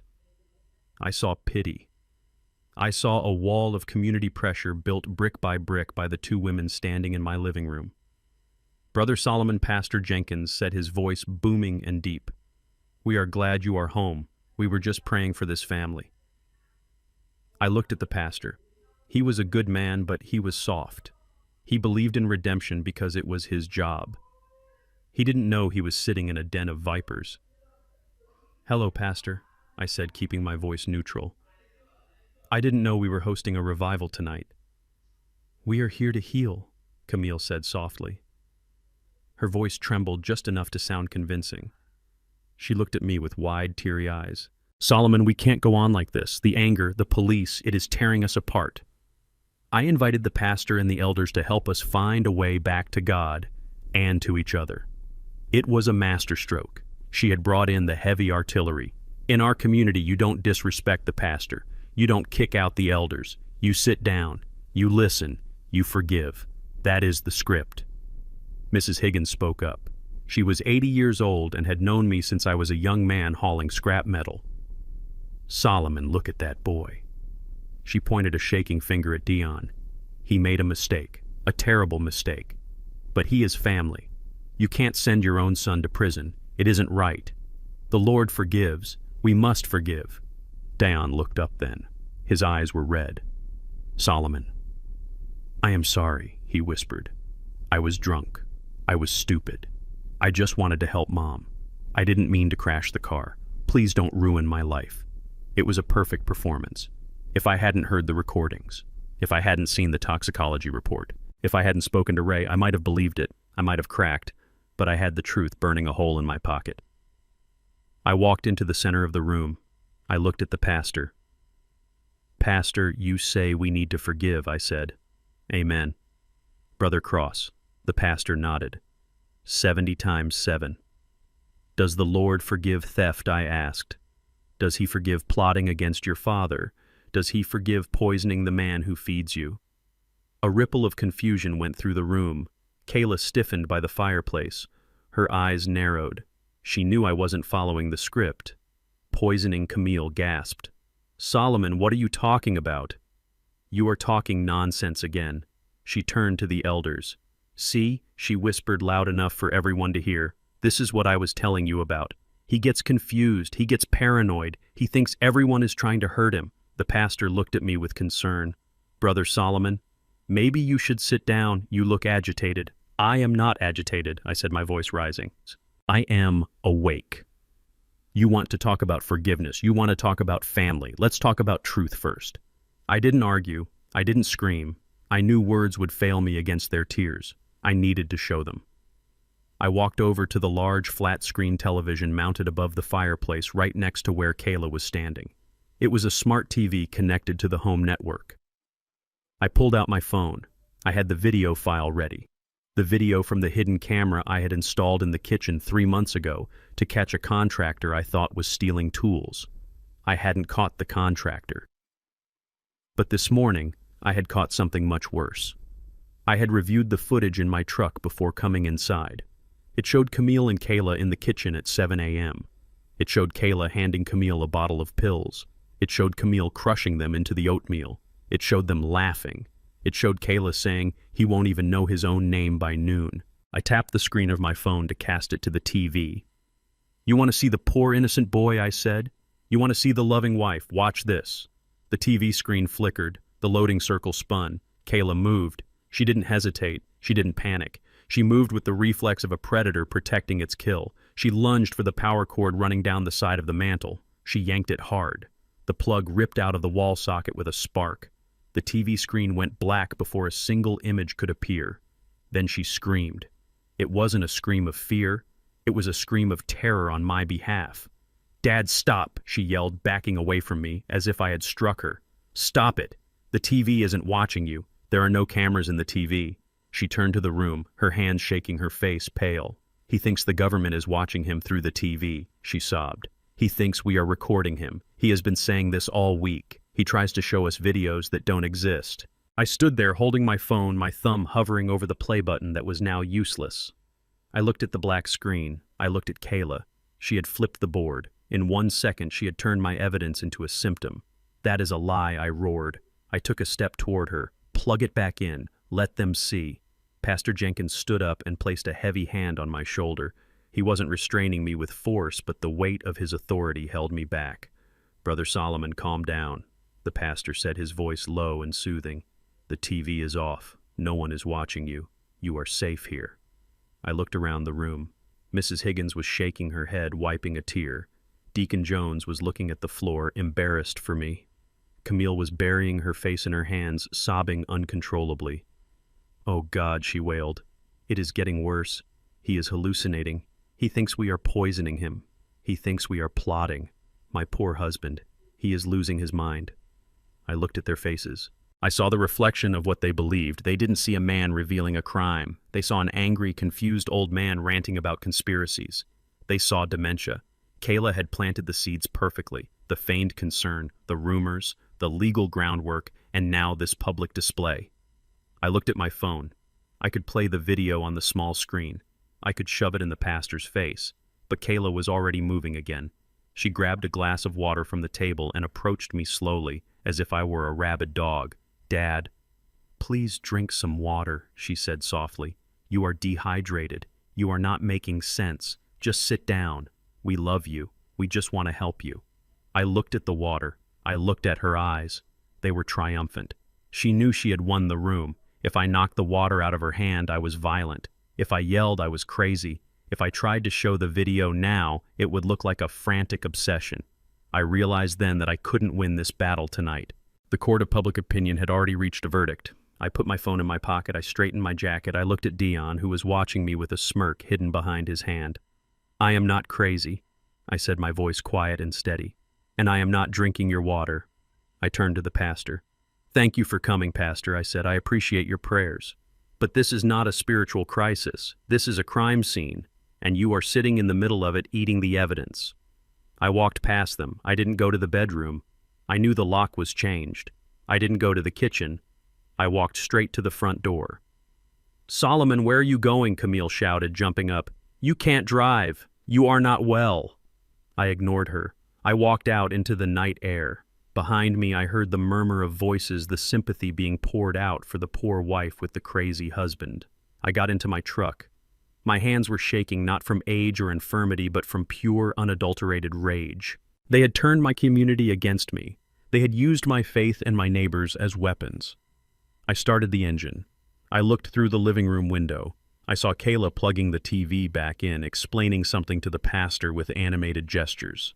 She was cementing the narrative. I backed out of the driveway. I wasn't beaten. I was just repositioning. They had won the skirmish in the living room. But the war wasn't going to be fought with prayers and casseroles.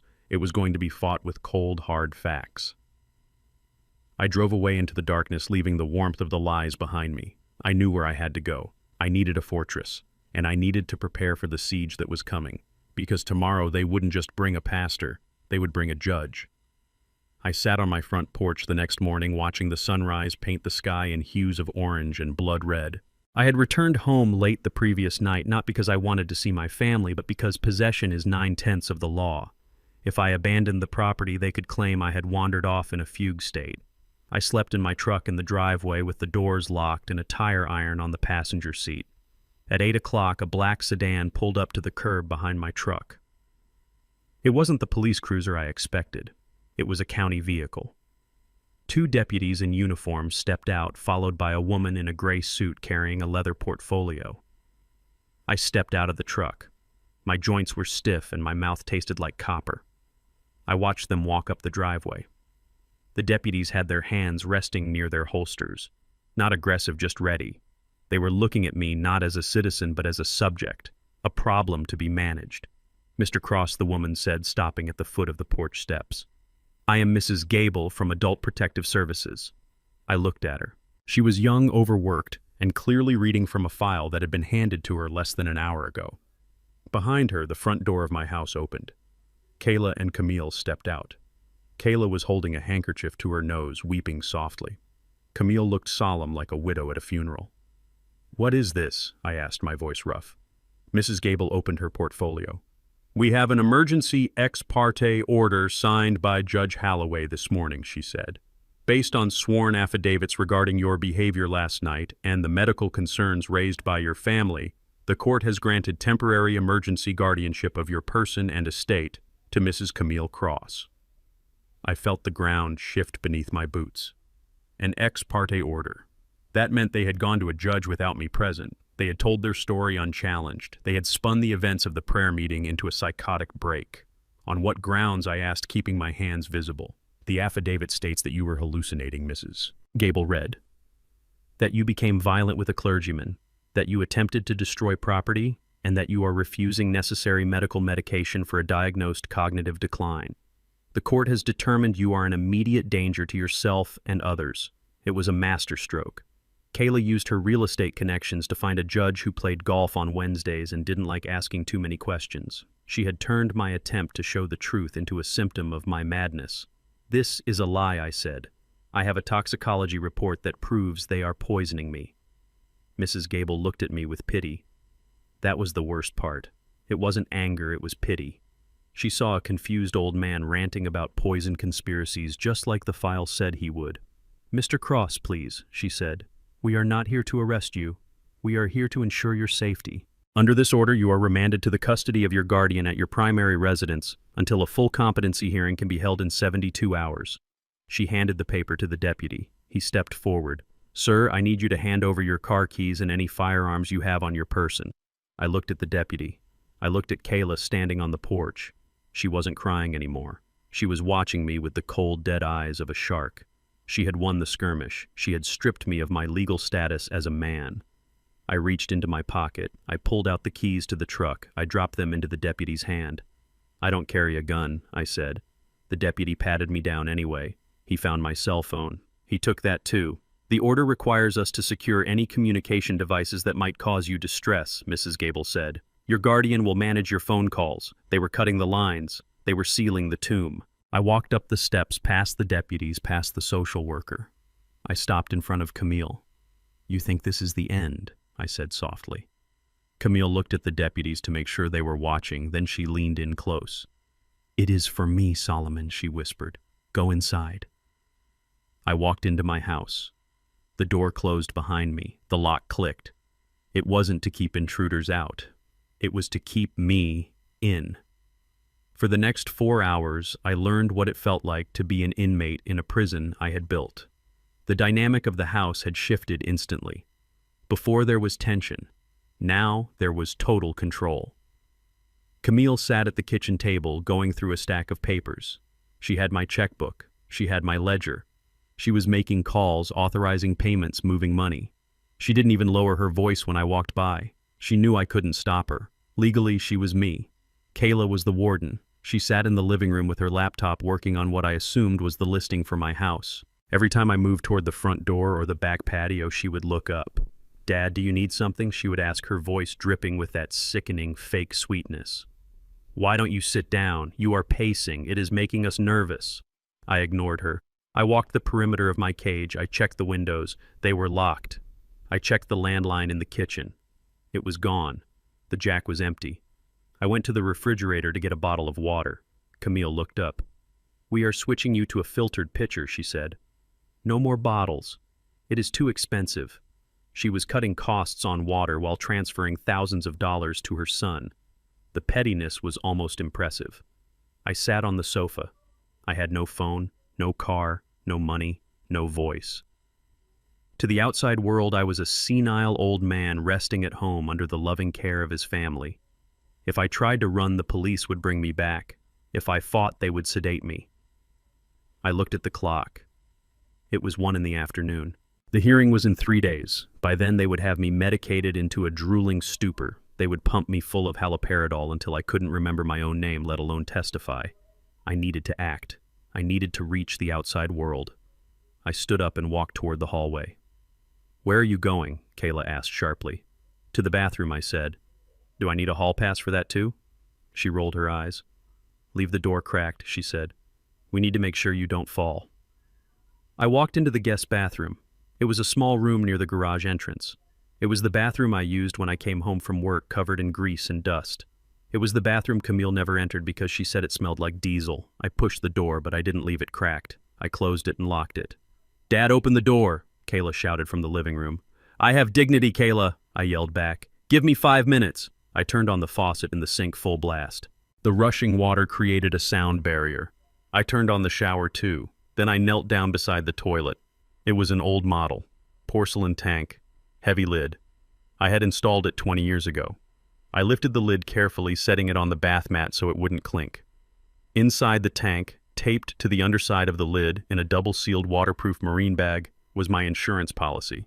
It wasn't a document. It was a Nokia 3310. A brick. Indestructible. The battery held a charge for a month, and I kept it turned off. I ripped the tape. I opened the bag. I pressed the power button. The screen lit up green. 3 bars of battery. I didn't have many contacts in this phone, just one.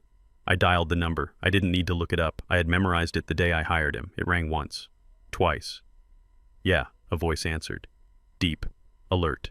No pleasantries. This is Solomon, I said. I waited. Are you compromised? The voice asked. Hostile takeover, I said. They have guardianship. I am under house arrest. No comms, no transport. They are liquidating assets. Are you safe right now? Negative, I said. They are poisoning the food supply. Antipsychotics. I have 72 hours before the competency hearing. I need an extraction, and I need a secure perimeter. Protocol 4, the voice asked. Protocol 4, I confirmed. I hung up. I pulled the SIM card out and flushed it. I put the phone back in the bag and retaped it to the lid. I placed the porcelain cover back on the tank. Protocol 4 was the nuclear option. It was the plan I had designed for a scenario where I was kidnapped or incapacitated by business rivals. I never thought I would use it against my wife. The man on the other end of the line was Jericho. He wasn't a lawyer. He wasn't a cop. He was a former Marine Force recon who ran a private security firm that specialized in high-risk logistics protection. He owed me his life. I had pulled him out of a burning rig 10 years ago when everyone else had run. He didn't ask questions. He didn't need a retainer. He just needed a green light. I turned off the shower. I turned off the sink. I unlocked the door and walked out. Kayla was standing right there, her arms crossed. What took you so long? She asked, suspicious. Old plumbing, I said, just like me. I walked back to the sofa and sat down. I closed my eyes. Let them think they have won. Let them think I am broken. Because the cavalry wasn't coming with subpoenas. They were coming with bolt cutters. And when the walls came down, I was going to be the one holding the sledgehammer. I lay on the sofa and let my body go limp. I had been practicing this performance in my head for the last 12 hours. The timeline was tight. Protocol 4 was in motion, but Jericho would not breach the perimeter until 0200 hours. That meant I had 6 hours to clear the board. I needed to separate the wolves. If they were all in the house when the extraction team arrived, things could get messy. There could be collateral damage. And as much as I despised them, I did not want a gunfight in my living room. I needed to get Dion and Kayla out of the house. I needed to send them on a wild goose chase that would keep them occupied until I was long gone. I stopped drinking water at noon. By 6 in the evening, my lips were cracked and dry. I let my eyes lose focus. I started mumbling to myself whenever Kayla walked by. I called out names of people who had been dead for 20 years. I called for my mother. I called for my first wife. I created the image of a mind that was rapidly disintegrating under the chemical assault of the drugs they thought I was taking. The front door opened. Dion walked in. He was out on bail. Kayla had sold my mother's ring to a fence for pennies on the dollar to pay the bond. He looked worse than he did in the jail cell. He was unshaven and jittery. He looked like a man who was cornered. He walked into the living room and stared at me with a mixture of hatred and fear. Look at him, Dion spat. He is drooling. Is he even in there anymore? He is fading fast, Kayla said from the kitchen. She was counting pills. She wanted to make sure the dosage was high enough to keep me pliable for the hearing, but low enough to keep my heart beating. It is working faster than I thought. His liver must be shot. Camille walked over and stood over me. She poked my shoulder hard. Solomon, she said sharply, can you hear me? I groaned. It was a low, guttural sound. I let my head roll back against the cushion. I opened my eyes, but I didn't look at her. I looked through her. The trucks, I whispered. The load is heavy. We have to beat the way station. He is hallucinating, Camille said. She sounded relieved. Good. If he is like this on Monday, the judge will grant permanent guardianship in 5 minutes. I let out a long, wheezing breath. I reached out a trembling hand and grabbed Dion's wrist. He tried to pull away, but I held on with the desperate grip of a dying man. Boy, I rasped. My voice was a dry croak. Come here. Dion looked at Kayla. She nodded. What do you want? Old man Dayon said, leaning down but keeping his distance. I need to tell you, I whispered. Before the dark comes, I need to tell you where it is. Where what is, Dion asked. The money, I said. The real money. The room went dead silent. You could hear a pin drop. Kayla stopped counting pills. Camille froze. Dayon leaned closer, his greed overpowering his disgust. What money, Solomon? He asked. Not the banks, I wheezed. I closed my eyes as if the effort of speaking was too much. Never trusted the banks. The IRS. They take everything. I hid it for 40 years. I skimmed the top. How much, Dion asked. His voice was trembling now. 500, I whispered. 500,000. Cash. Gold coins.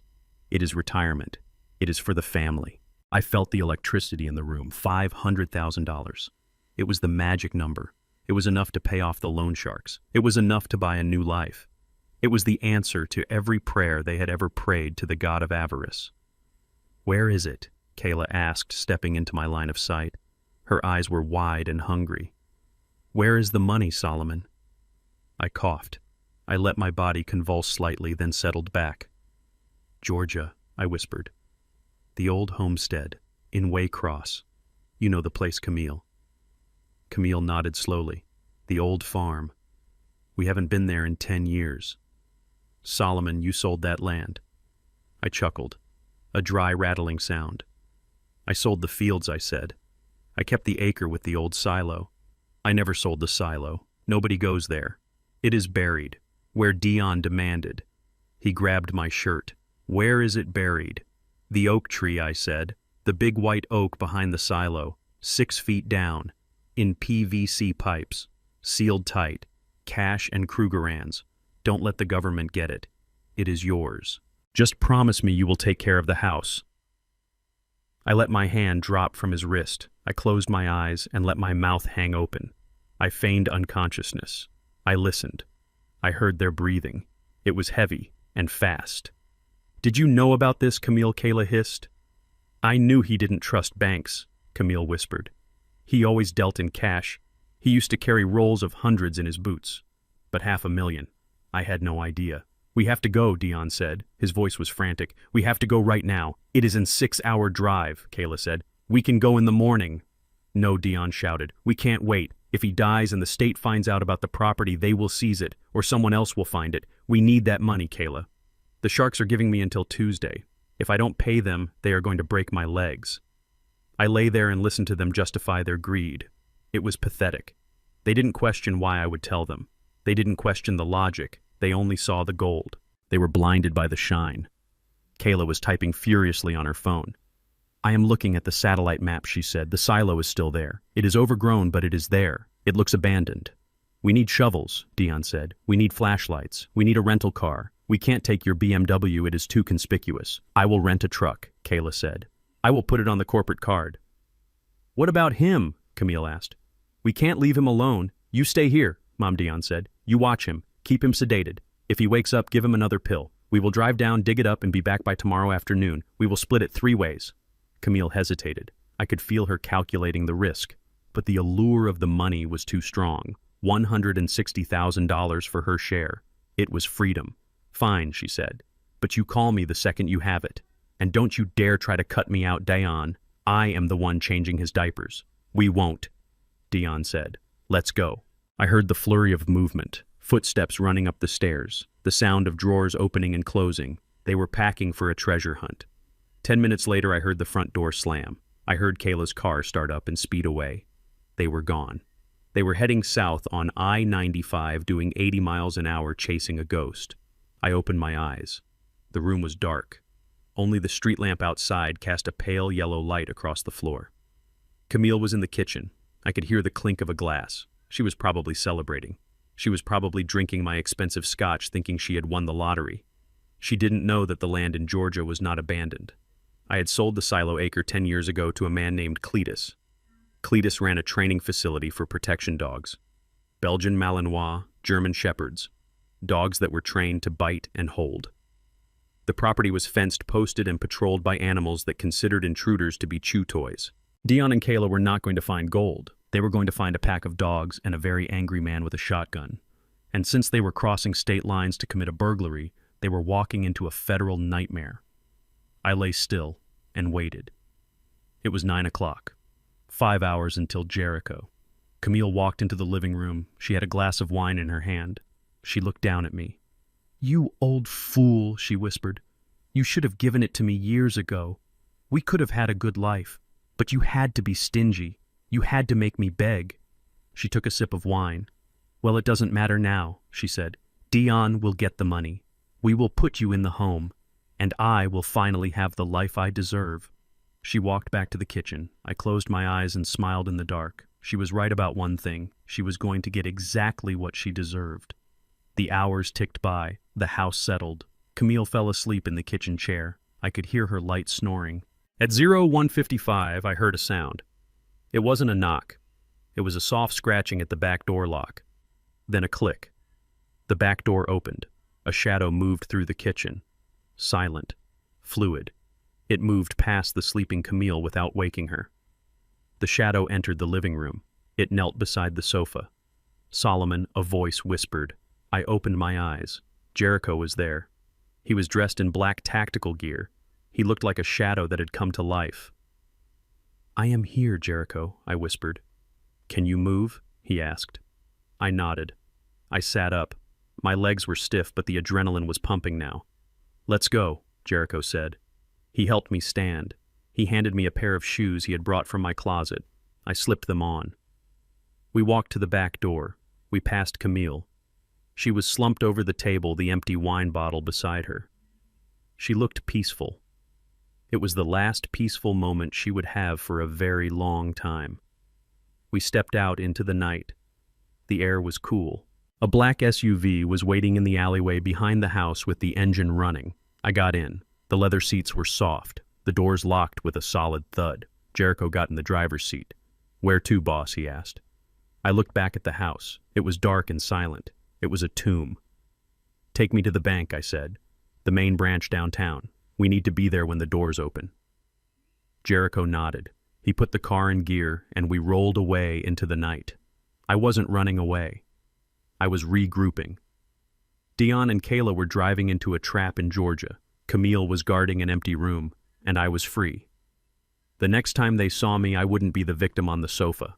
I would be the plaintiff, and I was going to bring the whole temple down on their heads. 6 hours south of my quiet suburban prison, my stepson and his wife were knee-deep in the Georgia mud. The property in Waycross was not the idyllic family farm they had pictured. It was 6 acres of swamp and scrub oak surrounded by an 8-foot chain-link fence topped with razor wire. But greed has a way of filtering out red flags. They had parked their rental truck a quarter-mile down the dirt road and hiked in carrying shovels and flashlights bought at a 24-hour hardware store. They were sweating through their designer clothes. The humidity in South Georgia is a physical weight, and the mosquitoes are the size of quarters. Dion was digging at the base of the massive white oak tree I had described. His breathing was ragged. He was out of shape, and the ground was hard-packed clay. Kayla was holding the flashlight, her beam dancing nervously over the dark woods. Every snapping twig made her jump. They were terrified, but the promise of $500,000 in gold and cash kept them digging. They were driven by the kind of desperation that makes people do stupid, dangerous things. "I hit something," Dion gasped. His shovel made a dull thud against something solid buried about 3 feet down. He fell to his knees and started clawing at the dirt with his bare hands. He pulled up a length of PVC pipe capped at both ends. It was heavy. It rattled when he shook it. "We found it," Kayla whispered, her voice trembling with excitement. "Oh my God, we found it. We are rich, Dion. We are saved." Dion laughed. It was a manic sound that echoed too loudly in the quiet woods. He reached for his pocket knife to pry open the cap. He wanted to see the gold. He wanted to touch his salvation. He never got the chance. Suddenly the world turned white. 4 massive floodlights mounted on the silo, and the barn flickered to life, bathing the area in blinding artificial daylight. Dion dropped the pipe and threw his hands up to shield his eyes. Kayla screamed and dropped the flashlight. Then came the sound. It started as a low rumble and erupted into a terrifying cacophony of barking and snarling. A gate on the side of the barn burst open. 4 Belgian Malinois sprinted into the light. They were muscle and teeth moving like guided missiles. They didn't attack immediately. They were trained protection dogs. They circled Dion and Kayla, barking ferociously, keeping them pinned against the tree. A man stepped out of the shadows holding a 12-gauge shotgun. It was Cletus. He was a mountain of a man with a beard like steel wool and eyes that had seen too much combat. He didn't look surprised. He looked annoyed. "Don't move," Cletus boomed his voice, cutting through the barking. "If you run, they will bite. If you reach for a weapon, I will shoot." Dion was sobbing, curled into a ball at the base of the tree. Kayla was frozen, her hands in the air, tears streaming down her face.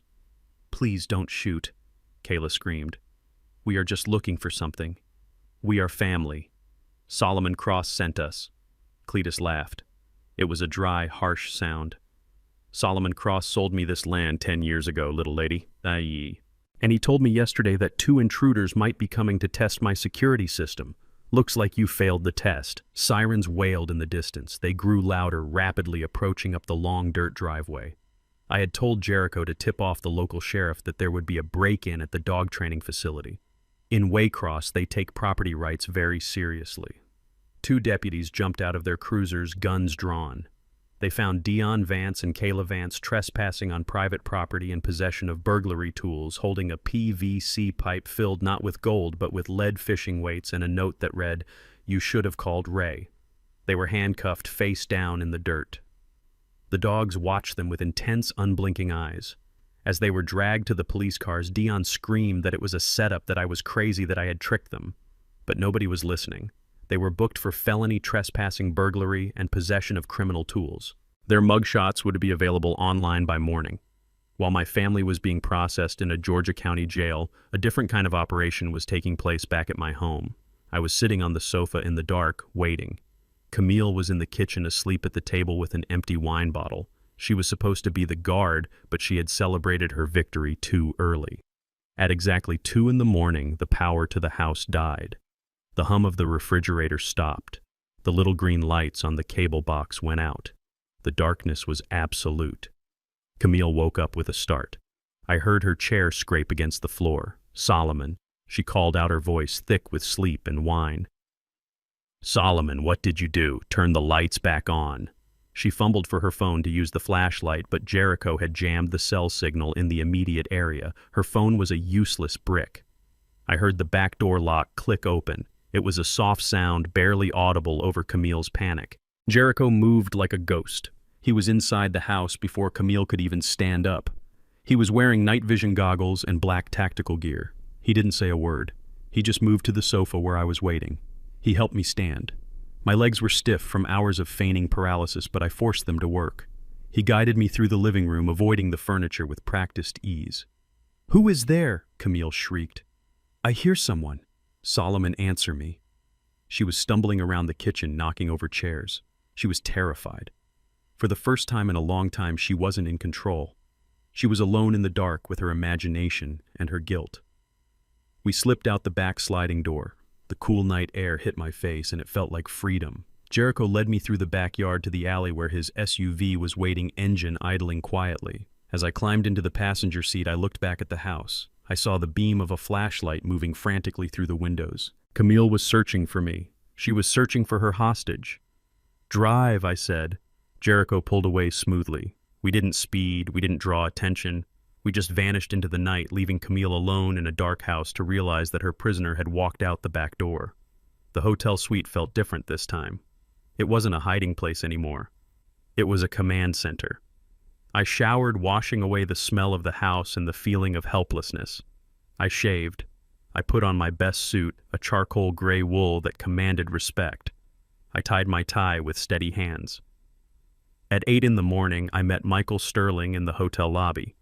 He looked fresh and ready for battle. He had a briefcase full of documents and a look of grim determination. "The bank opens in 30 minutes, Sterling said. "Are you ready?" "I have never been more ready," I said.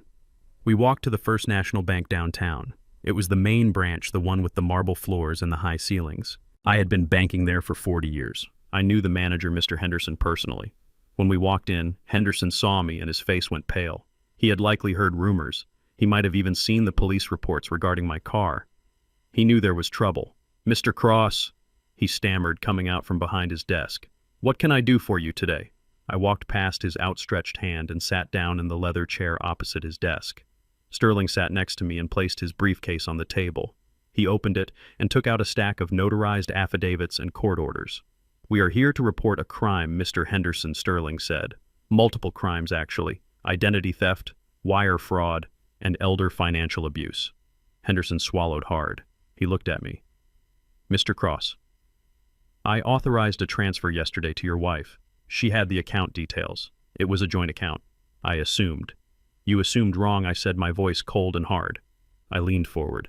"I am freezing all my assets," I said. "Every account, every trust, every line of credit. I want a full audit of all activity in the last 48 hours. I want the wire transfer to Camille Vance flagged as fraudulent and recalled immediately." "But," Sir Henderson said, sweating now, "the money has already cleared. It is in her external account." "Then you better get your legal team on the phone," I said, "because if that money is not back in my account by the end of the business day, I am filing a lawsuit against this bank for negligence. You allowed a transfer of $250,000 without my verbal authorization while I was under duress." Sterling slid a paper across the desk. "This is a police report regarding the theft of Mr. Cross's vehicle by his stepson," he said. "And this is a toxicology report confirming that Mr. Cross was being drugged with antipsychotics at the time the transfer was initiated. Your bank facilitated the looting of a vulnerable adult's estate." Henderson looked at the toxicology report. His eyes went wide. He picked up his phone. "I will call corporate security," he said, his voice shaking. "We will freeze everything." "Good," I said. "And one more thing.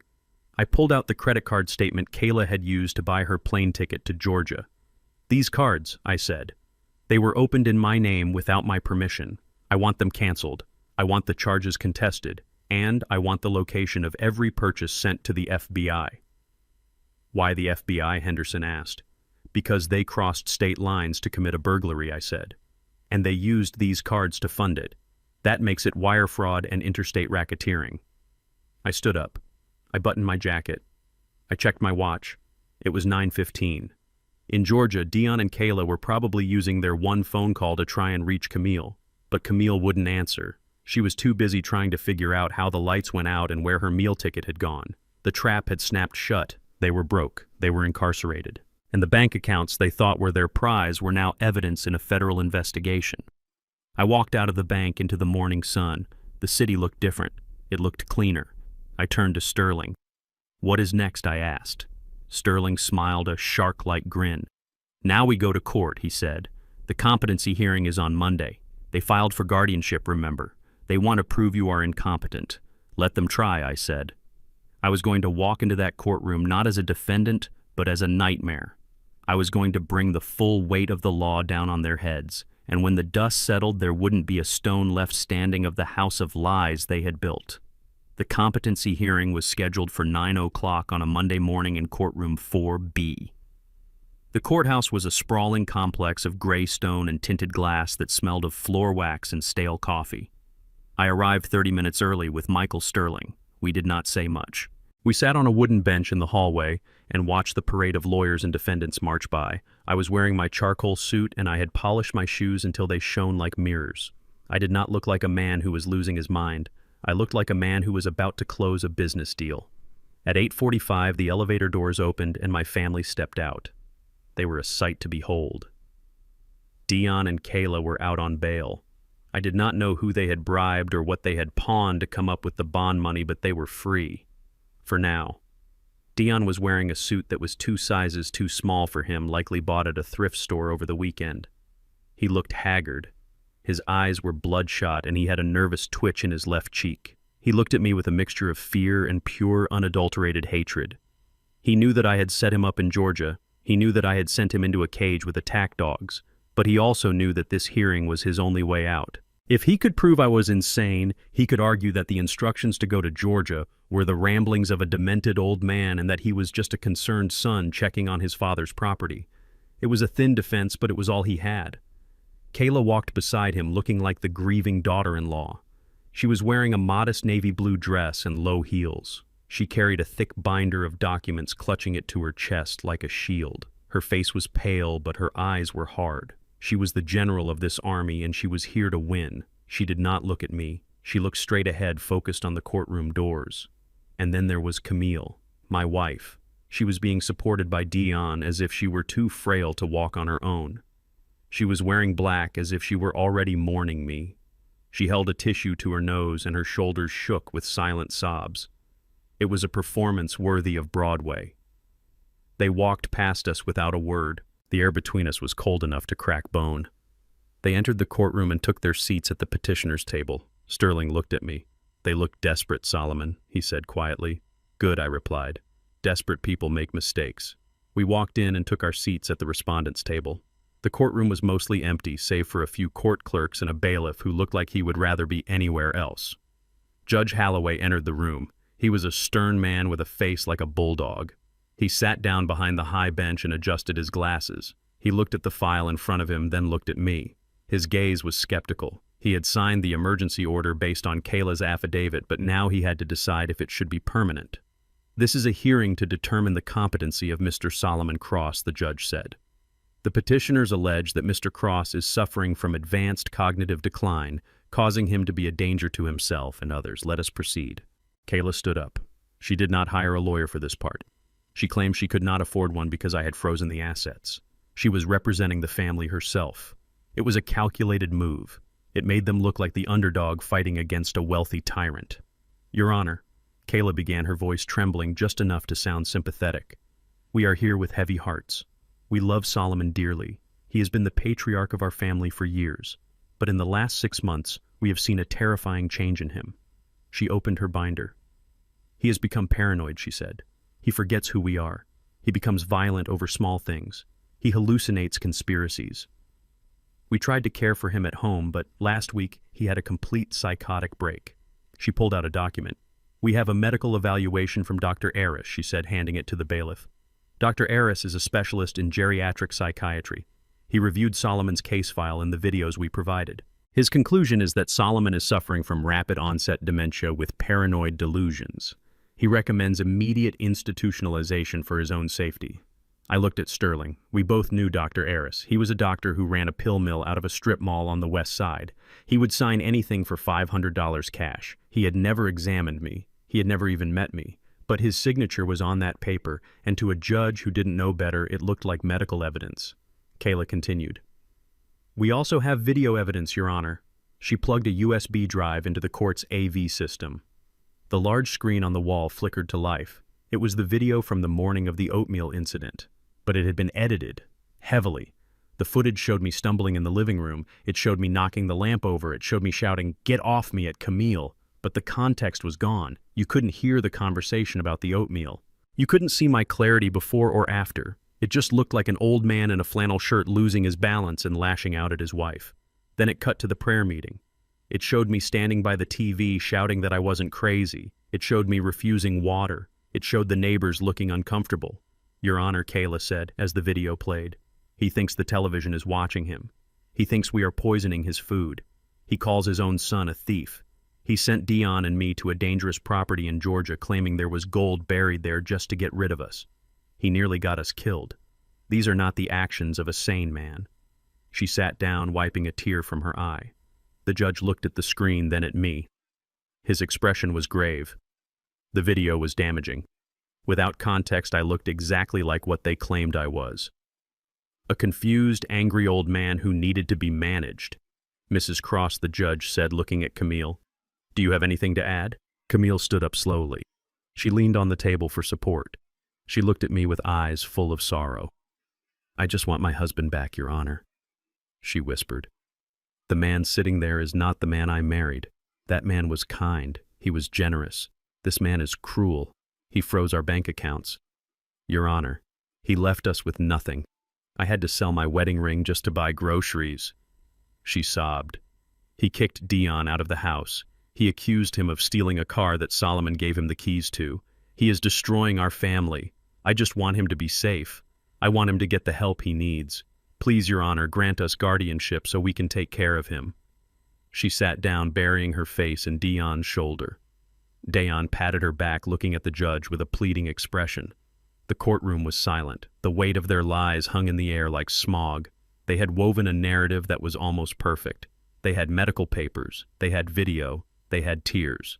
To an outsider, it looked like a tragedy. Sterling wrote something on his legal pad and slid it to me. "We need to attack the doctor's credibility," he wrote. "We need to introduce the toxicology report." I shook my head. I pushed the pad back. "Not yet," I whispered. Sterling looked at me confused. This was the moment. This was when we were supposed to fight back. But I sat there stone still. I stared at the table. I let my shoulders slump. I let my mouth hang open slightly. I wanted the judge to see what they wanted him to see. I wanted them to feel the victory. I wanted them to think that I was beaten, that the drugs or the stress had finally broken me. Because when you trap a rat, you don't spring the cage when he sniffs the cheese. You wait until he is all the way inside. "Mr. Cross," the judge said, addressing me directly, "you have heard the allegations. You have seen the evidence. Your counsel may speak, but I would like to hear from you. Do you have any explanation for your behavior?" I slowly lifted my head. I looked at Kayla. She was smirking, a tiny, imperceptible curl of her lip. She was already counting the money. She was already redecorating my house. I looked at Dion. He was leaning back in his chair, relaxing. He thought he had gotten away with it. He thought he was smart. I looked at Camille.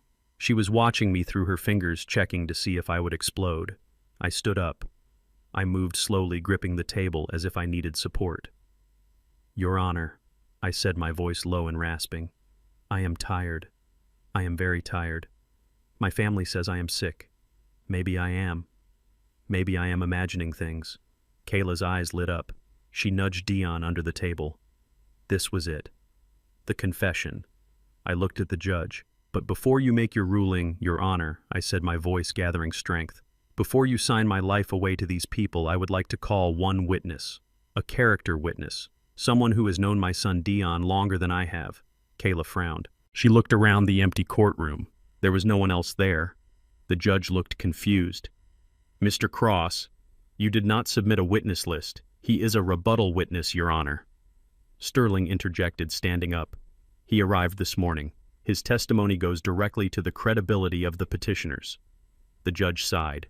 He looked at the clock. "Very well," the judge said. "Call your witness." I turned toward the double doors at the back of the courtroom. "I call Mr. Raymond Vance," I said. Kayla froze. Dion went rigid in his chair. Camille stopped crying instantly. The doors opened. Ray walked in. He was not the drunk on the porch. He was wearing a navy blue suit I had bought him. His hair was cut short. His face was clean-shaven. He walked with a slight limp, but his head was high. He looked like a man who had found his dignity in the bottom of a glass and polished it off. He walked down the aisle. He didn't look at me. He looked straight at Dion. Dion's mouth fell open. He looked like he had seen a ghost. Ray stepped through the gate and took the stand. The bailiff swore him in. "State your name for the record," the judge said. "Raymond Vance," Ray said. His voice was clear. "I am Dion Vance's biological father." The courtroom went deadly quiet. Kayla was gripping the table so hard her knuckles were white. She looked at Dion, mouthing the word, "How?" Sterling walked up to the witness stand. "Mr. Vance," Sterling said, "are you familiar with the petitioners in this case?" "I am," Ray said. "That is my son, Dion, and that is his mother, Camille." "Mr. Vance, have you had any contact with your son recently?" Sterling asked.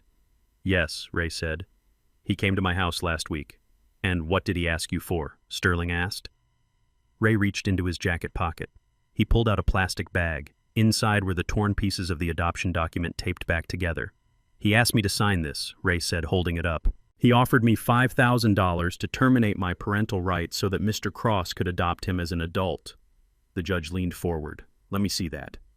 The bailiff took the bag and handed it to the judge. The judge read it. His eyebrows shot up.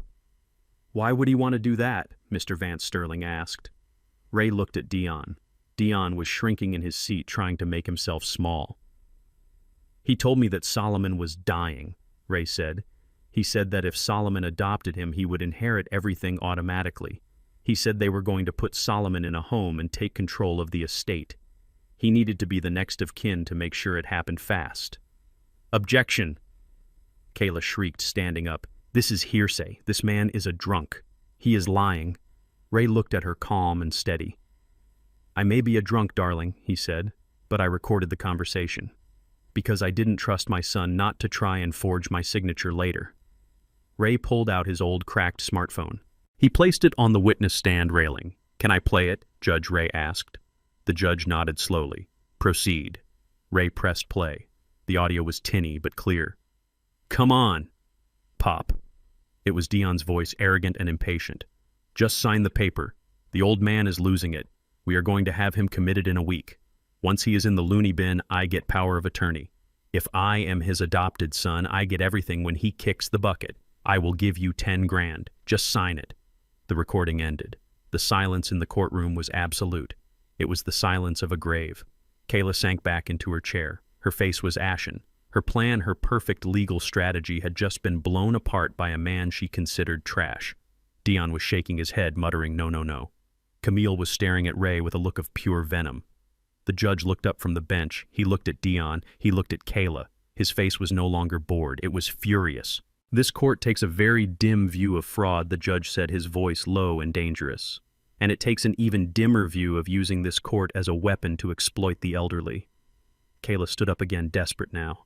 "Your Honor, this doesn't prove anything about Solomon's mental state," she stammered. "Dion might have said those things, but it doesn't change the fact that Solomon is sick. Look at the doctor's report. Look at the video." The judge looked at me.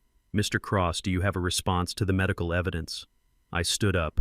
I walked to the table and picked up the toxicology report Doc Evans had given me. "Yes, Your Honor," I said. "The reason I looked confused in that video is because 30 minutes before it was taken, my wife and my daughter-in-law fed me a bowl of oatmeal laced with haloperidol." I handed the report to the bailiff. "Here is the lab analysis from that morning," I said, "and here is the affidavit from the lab technician. I am not crazy, Judge. I was poisoned." The judge took the report. He read it. His face turned a shade of red that matched the exit sign. He looked at Camille. "Mrs. Cross," he said, "did you poison your husband?" Camille stood up. She wasn't crying anymore. The mask was gone. She looked trapped. "He is lying," she screamed, pointing at me. "He planted that. He is trying to frame us. I am his wife. I have rights. Even if all of this is true, I am still his legal wife. I own half of everything. You can't kick me out. You can't deny me my share." I smiled. It was a cold, hard smile. "That is where you are wrong, Camille," I said. I turned to Sterling. He nodded. He reached into his briefcase and pulled out a thick, dusty file. It looked old. The paper was yellowed. I picked up the file. "Your Honor," I said, "I have one more piece of evidence. It pertains to the legality of my marriage to Mrs. Camille Cross." Camille froze. Her eyes went wide. For the first time, she looked truly terrified. "What is that?" she whispered. I opened the file. "This," I said, holding up a document with a faded seal, "is a marriage certificate from Montego Bay, Jamaica, dated 1995, between Camille Johnson and a Mr. Winston Graves." I pulled out a photograph. It showed a younger Camille in a white dress standing next to a tall man on a beach. "And this," I said, pulling out a current photograph, "is Mr. Winston Graves, taken 3 days ago in Florida. He is very much alive, and according to the records in Jamaica and the United States, there was never a divorce." The courtroom gasped. Even the bailiff looked shocked. Camille's mouth opened and closed, but no sound came out. "You are a bigamist, Camille," I said, my voice ringing through the room. "You were married when you married me, which means our marriage is void. It never existed. You are not my wife. You are not my heir. You are a stranger in my house." I turned to the judge. "Your Honor, I move to dismiss the petition for guardianship with prejudice, and I ask that the court detain these individuals for immediate arrest." The judge banged his gavel. It sounded like a gunshot. "Petition dismissed," he roared. "Bailiff, take them into custody. I am holding all 3 of you in contempt pending charges of fraud, conspiracy, and attempted murder." Deputies swarmed the petitioner's table. Dion tried to run, but a deputy tackled him to the floor. Kayla was screaming that she was pregnant, that she couldn't go to jail. Camille just stood there staring at the photo of her first husband, her face a mask of shock. I watched them being handcuffed. I watched the empire of lies they had built crumble into dust in seconds. Ray stood up from the witness stand. He looked at me and winked. "I told you, Saul," he said. "I told you she was trouble." I nodded. "You were right, Ray," I said. "You were right." I walked out of the courtroom into the hallway. Sterling was right behind me. That was efficient, Sterling said. It was necessary, I said. I was free. My assets were safe. My enemies were in chains. But as I walked toward the exit, I felt a strange hollowness. I had won the war, but I had lost the last 10 years of my life to a lie. I pushed open the heavy doors and stepped out into the sunlight. It was a new day, and for the first time in a long time, I was driving my own life. The heavy oak doors at the back of the courtroom swung open with a slow, deliberate groan that sounded like the lid of a coffin being lifted. The sound cut through the stale air of the room and silenced the low murmur of the court clerks. Every head turned. Even Judge Holloway looked up from his bench, peering over the rim of his spectacles. I sat at the respondent's table and did not turn around immediately. I watched Dion. I wanted to see the moment his soul left his body. Ray walked in. He was not the man I had found sitting on a sagging porch, surrounded by empty cans and despair. The $500 I had given him, along with the help of a barber and a tailor, had performed a miracle. He was wearing a navy blue suit that fit him well enough to command respect. His gray hair was cut close to his scalp. His face was clean-shaven, revealing a strong jawline that had been hidden under a beard of neglect for years. He walked with a slight limp, a souvenir from a life of hard labor, but his head was held high. He carried himself not like a drunk, but like a man who had finally found a purpose. I heard Dion gasp. It was a sharp, wet sound, like a man drowning. He gripped the edge of the table so hard his knuckles turned the color of bone. His eyes were wide and fixed on the man walking down the aisle. He looked like he was seeing a ghost. In a way, he was. He was seeing the ghost of his own past coming back to haunt him. Kayla turned to look, her brow furrowed in confusion. She did not know who this man was.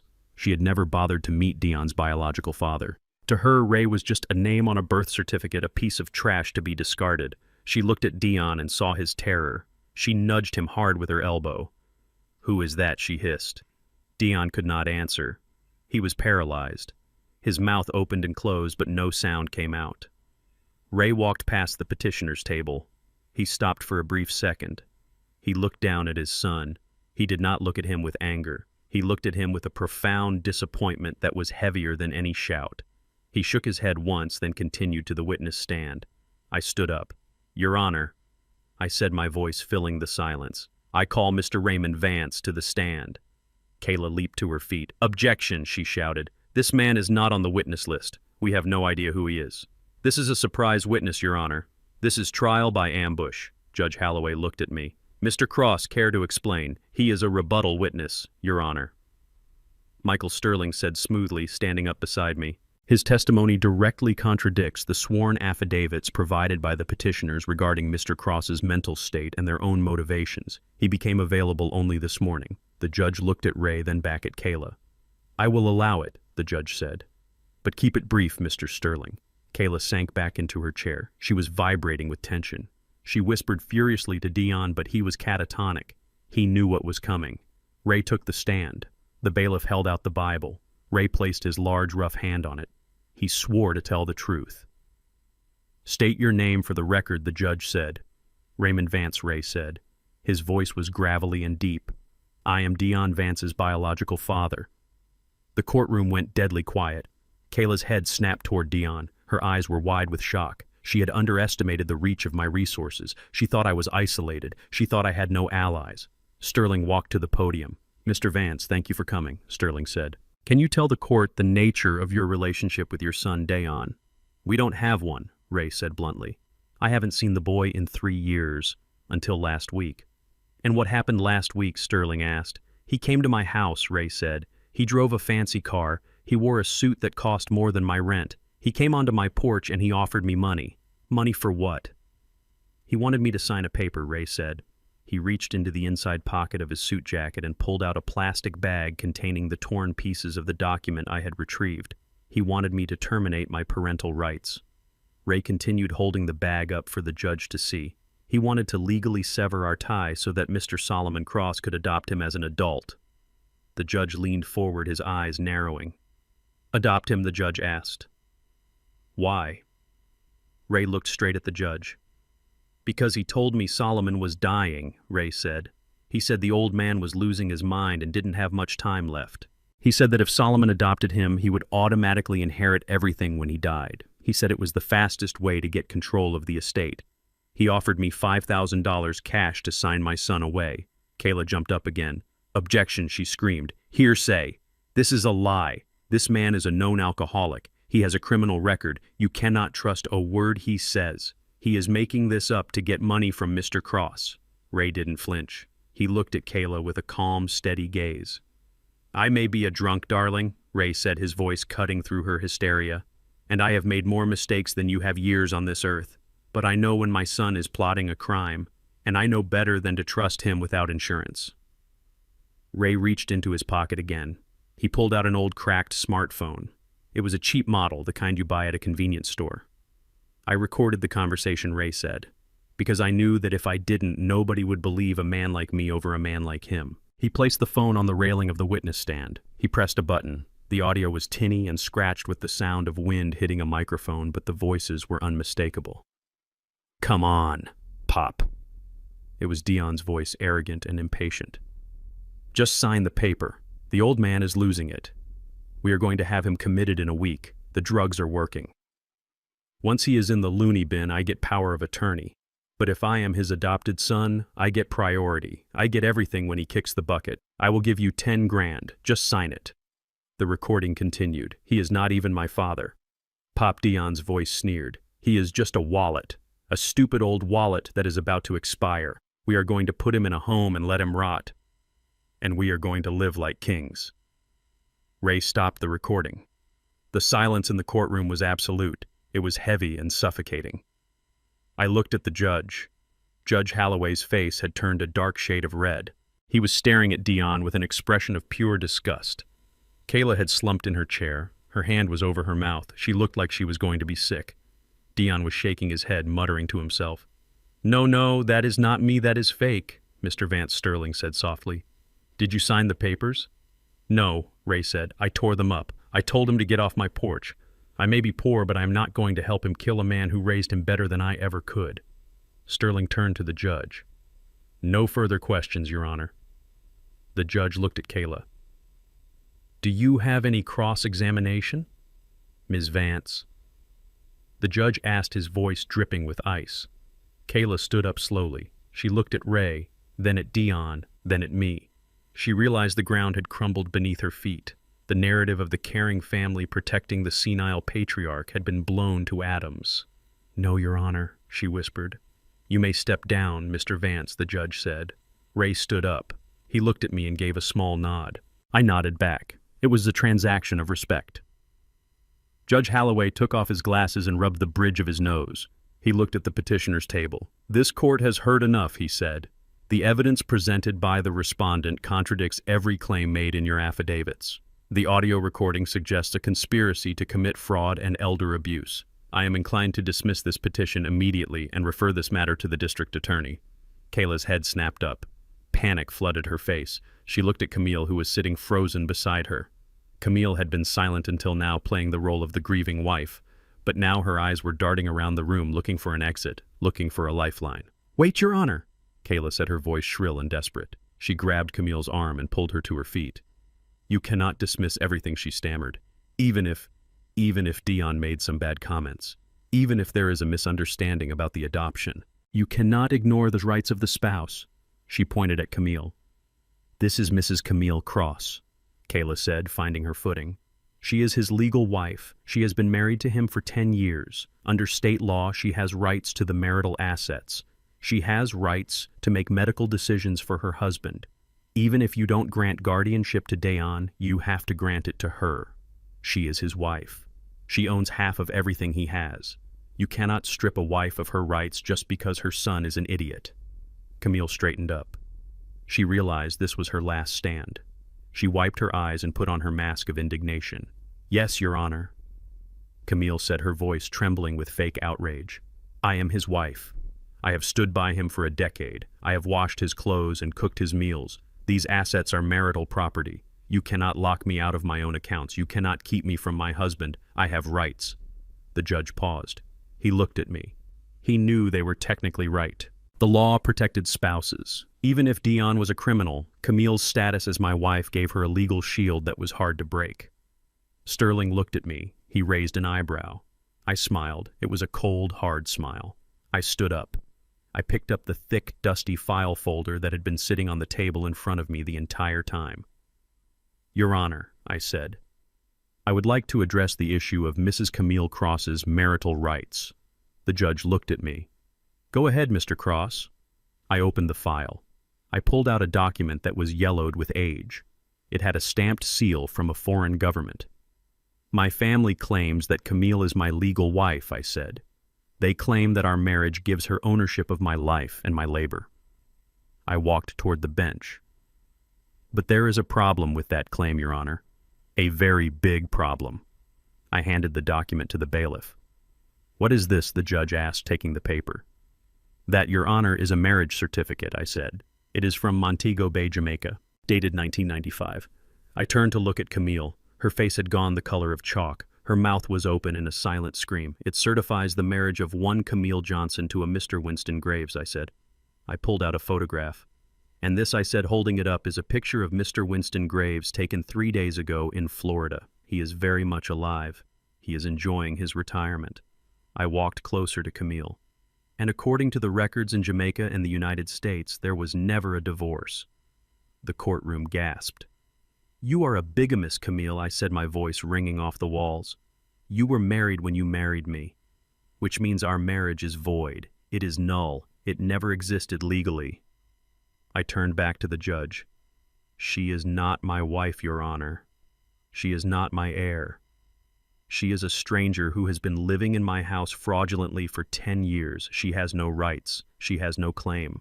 And she is about to have a very long conversation with the federal authorities about marriage fraud."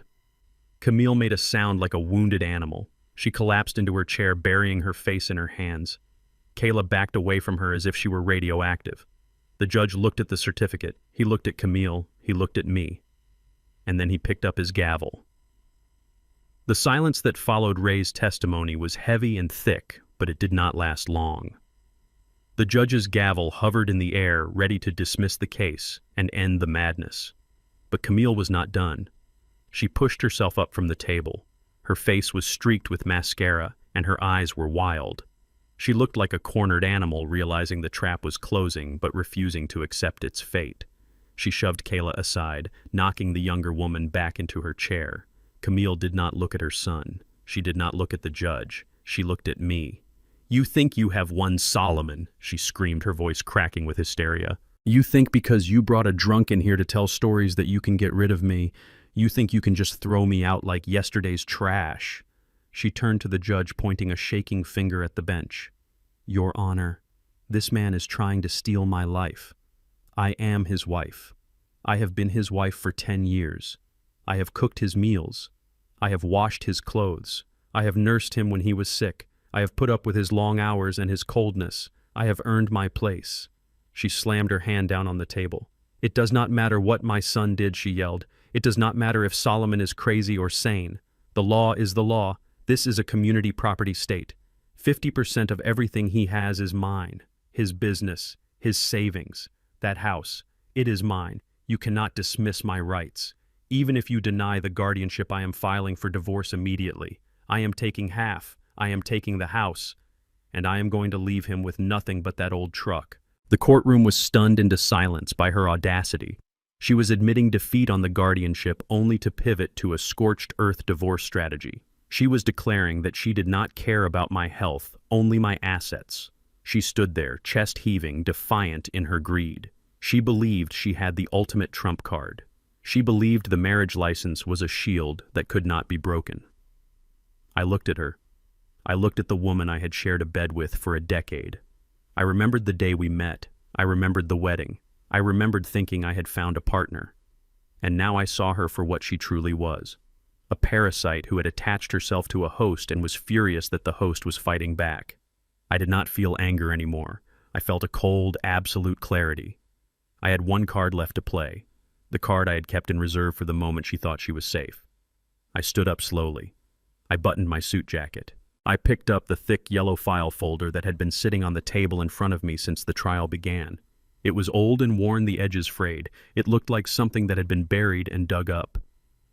Your Honor, I said, my voice low and steady, cutting through Camille's panting breaths. Before you rule on Mrs. Vance's claims regarding her marital rights, I have one final piece of evidence to present to this court. The judge looked over his spectacles. He looked tired. He looked like a man who wanted this circus to end.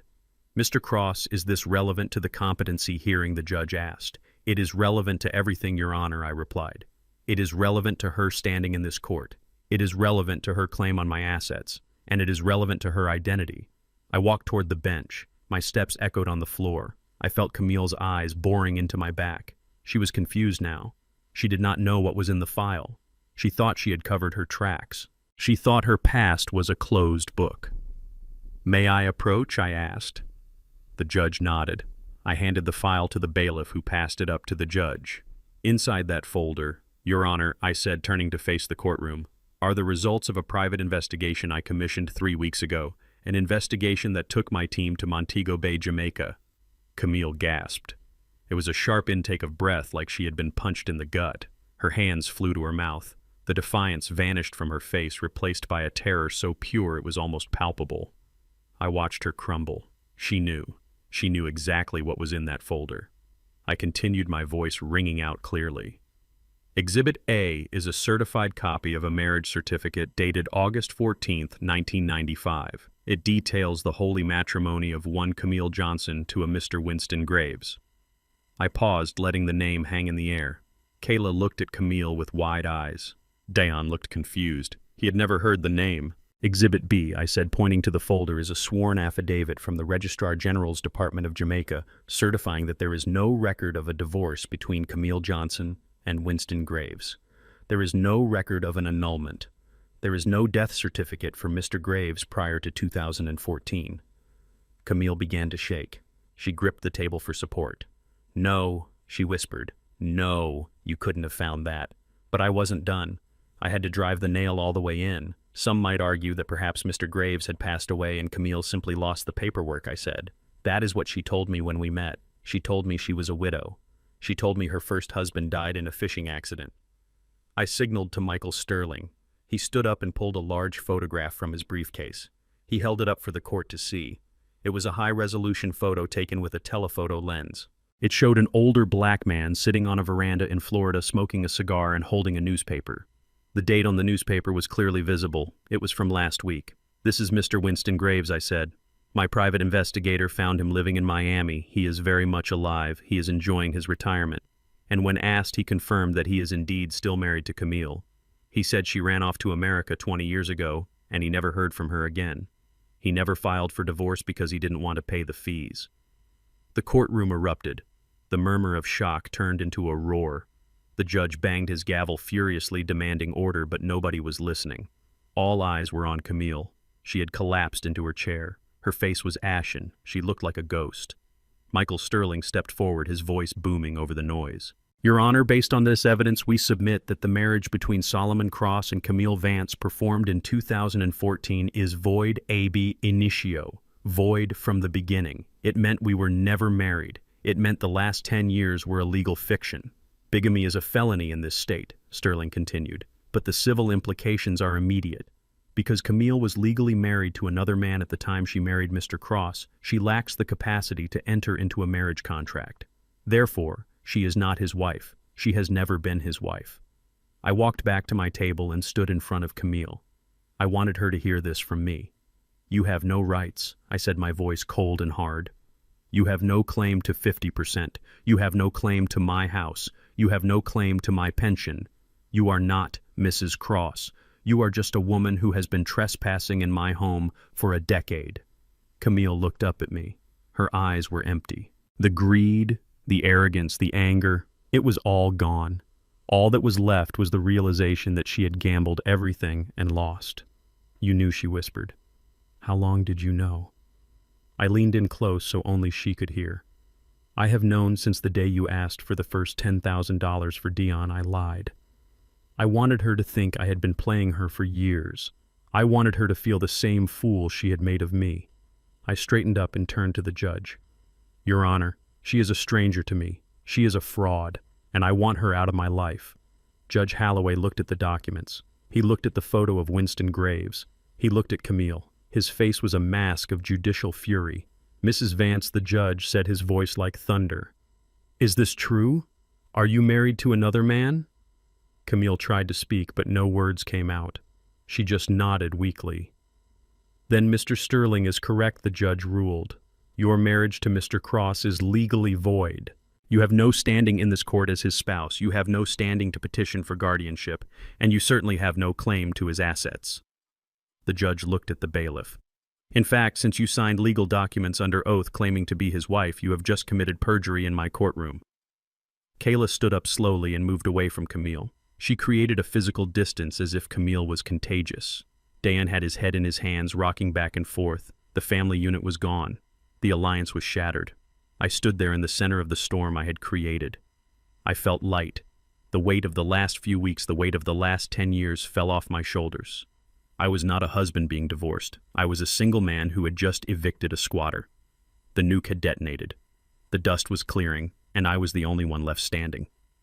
The sound of handcuffs ratcheting shut is a distinct mechanical noise. It is the sound of consequences arriving late but arriving hard. In the courtroom, that sound echoed 3 times. Camille was the first to fall. When the bailiff stepped forward, she did not run. She simply sagged. The fight drained out of her as the reality of her double life crashed down. She looked at me one last time as the metal cuffs bit into her wrists. Her eyes were not filled with hate anymore. They were filled with confusion. She had convinced herself that she was the victim, that she was entitled to my life. Now she was just a prisoner named Camille Graves. "Solomon," she whispered. "Solomon, please." It was a mistake. I did not answer. I turned my back on her. I watched as Kayla tried to maneuver away from the deputies. She was shouting about her rights, about calling her embassy, about anything that might stick. But then the back doors of the courtroom opened again. 2 men in suits walked in. They were not local police. They were federal agents. One of them walked straight to Kayla. "Kayla Vance," he said, flashing a badge. "You are under arrest for wire fraud, interstate racketeering, and conspiracy to commit identity theft." Kayla screamed. It was a raw, primal sound of a predator realizing it has become prey. They cuffed her hands behind her back. She looked at Dion, begging him to do something. But Dion was already on the floor. He had tried to vault the railing when the feds walked in. It was a stupid, desperate move.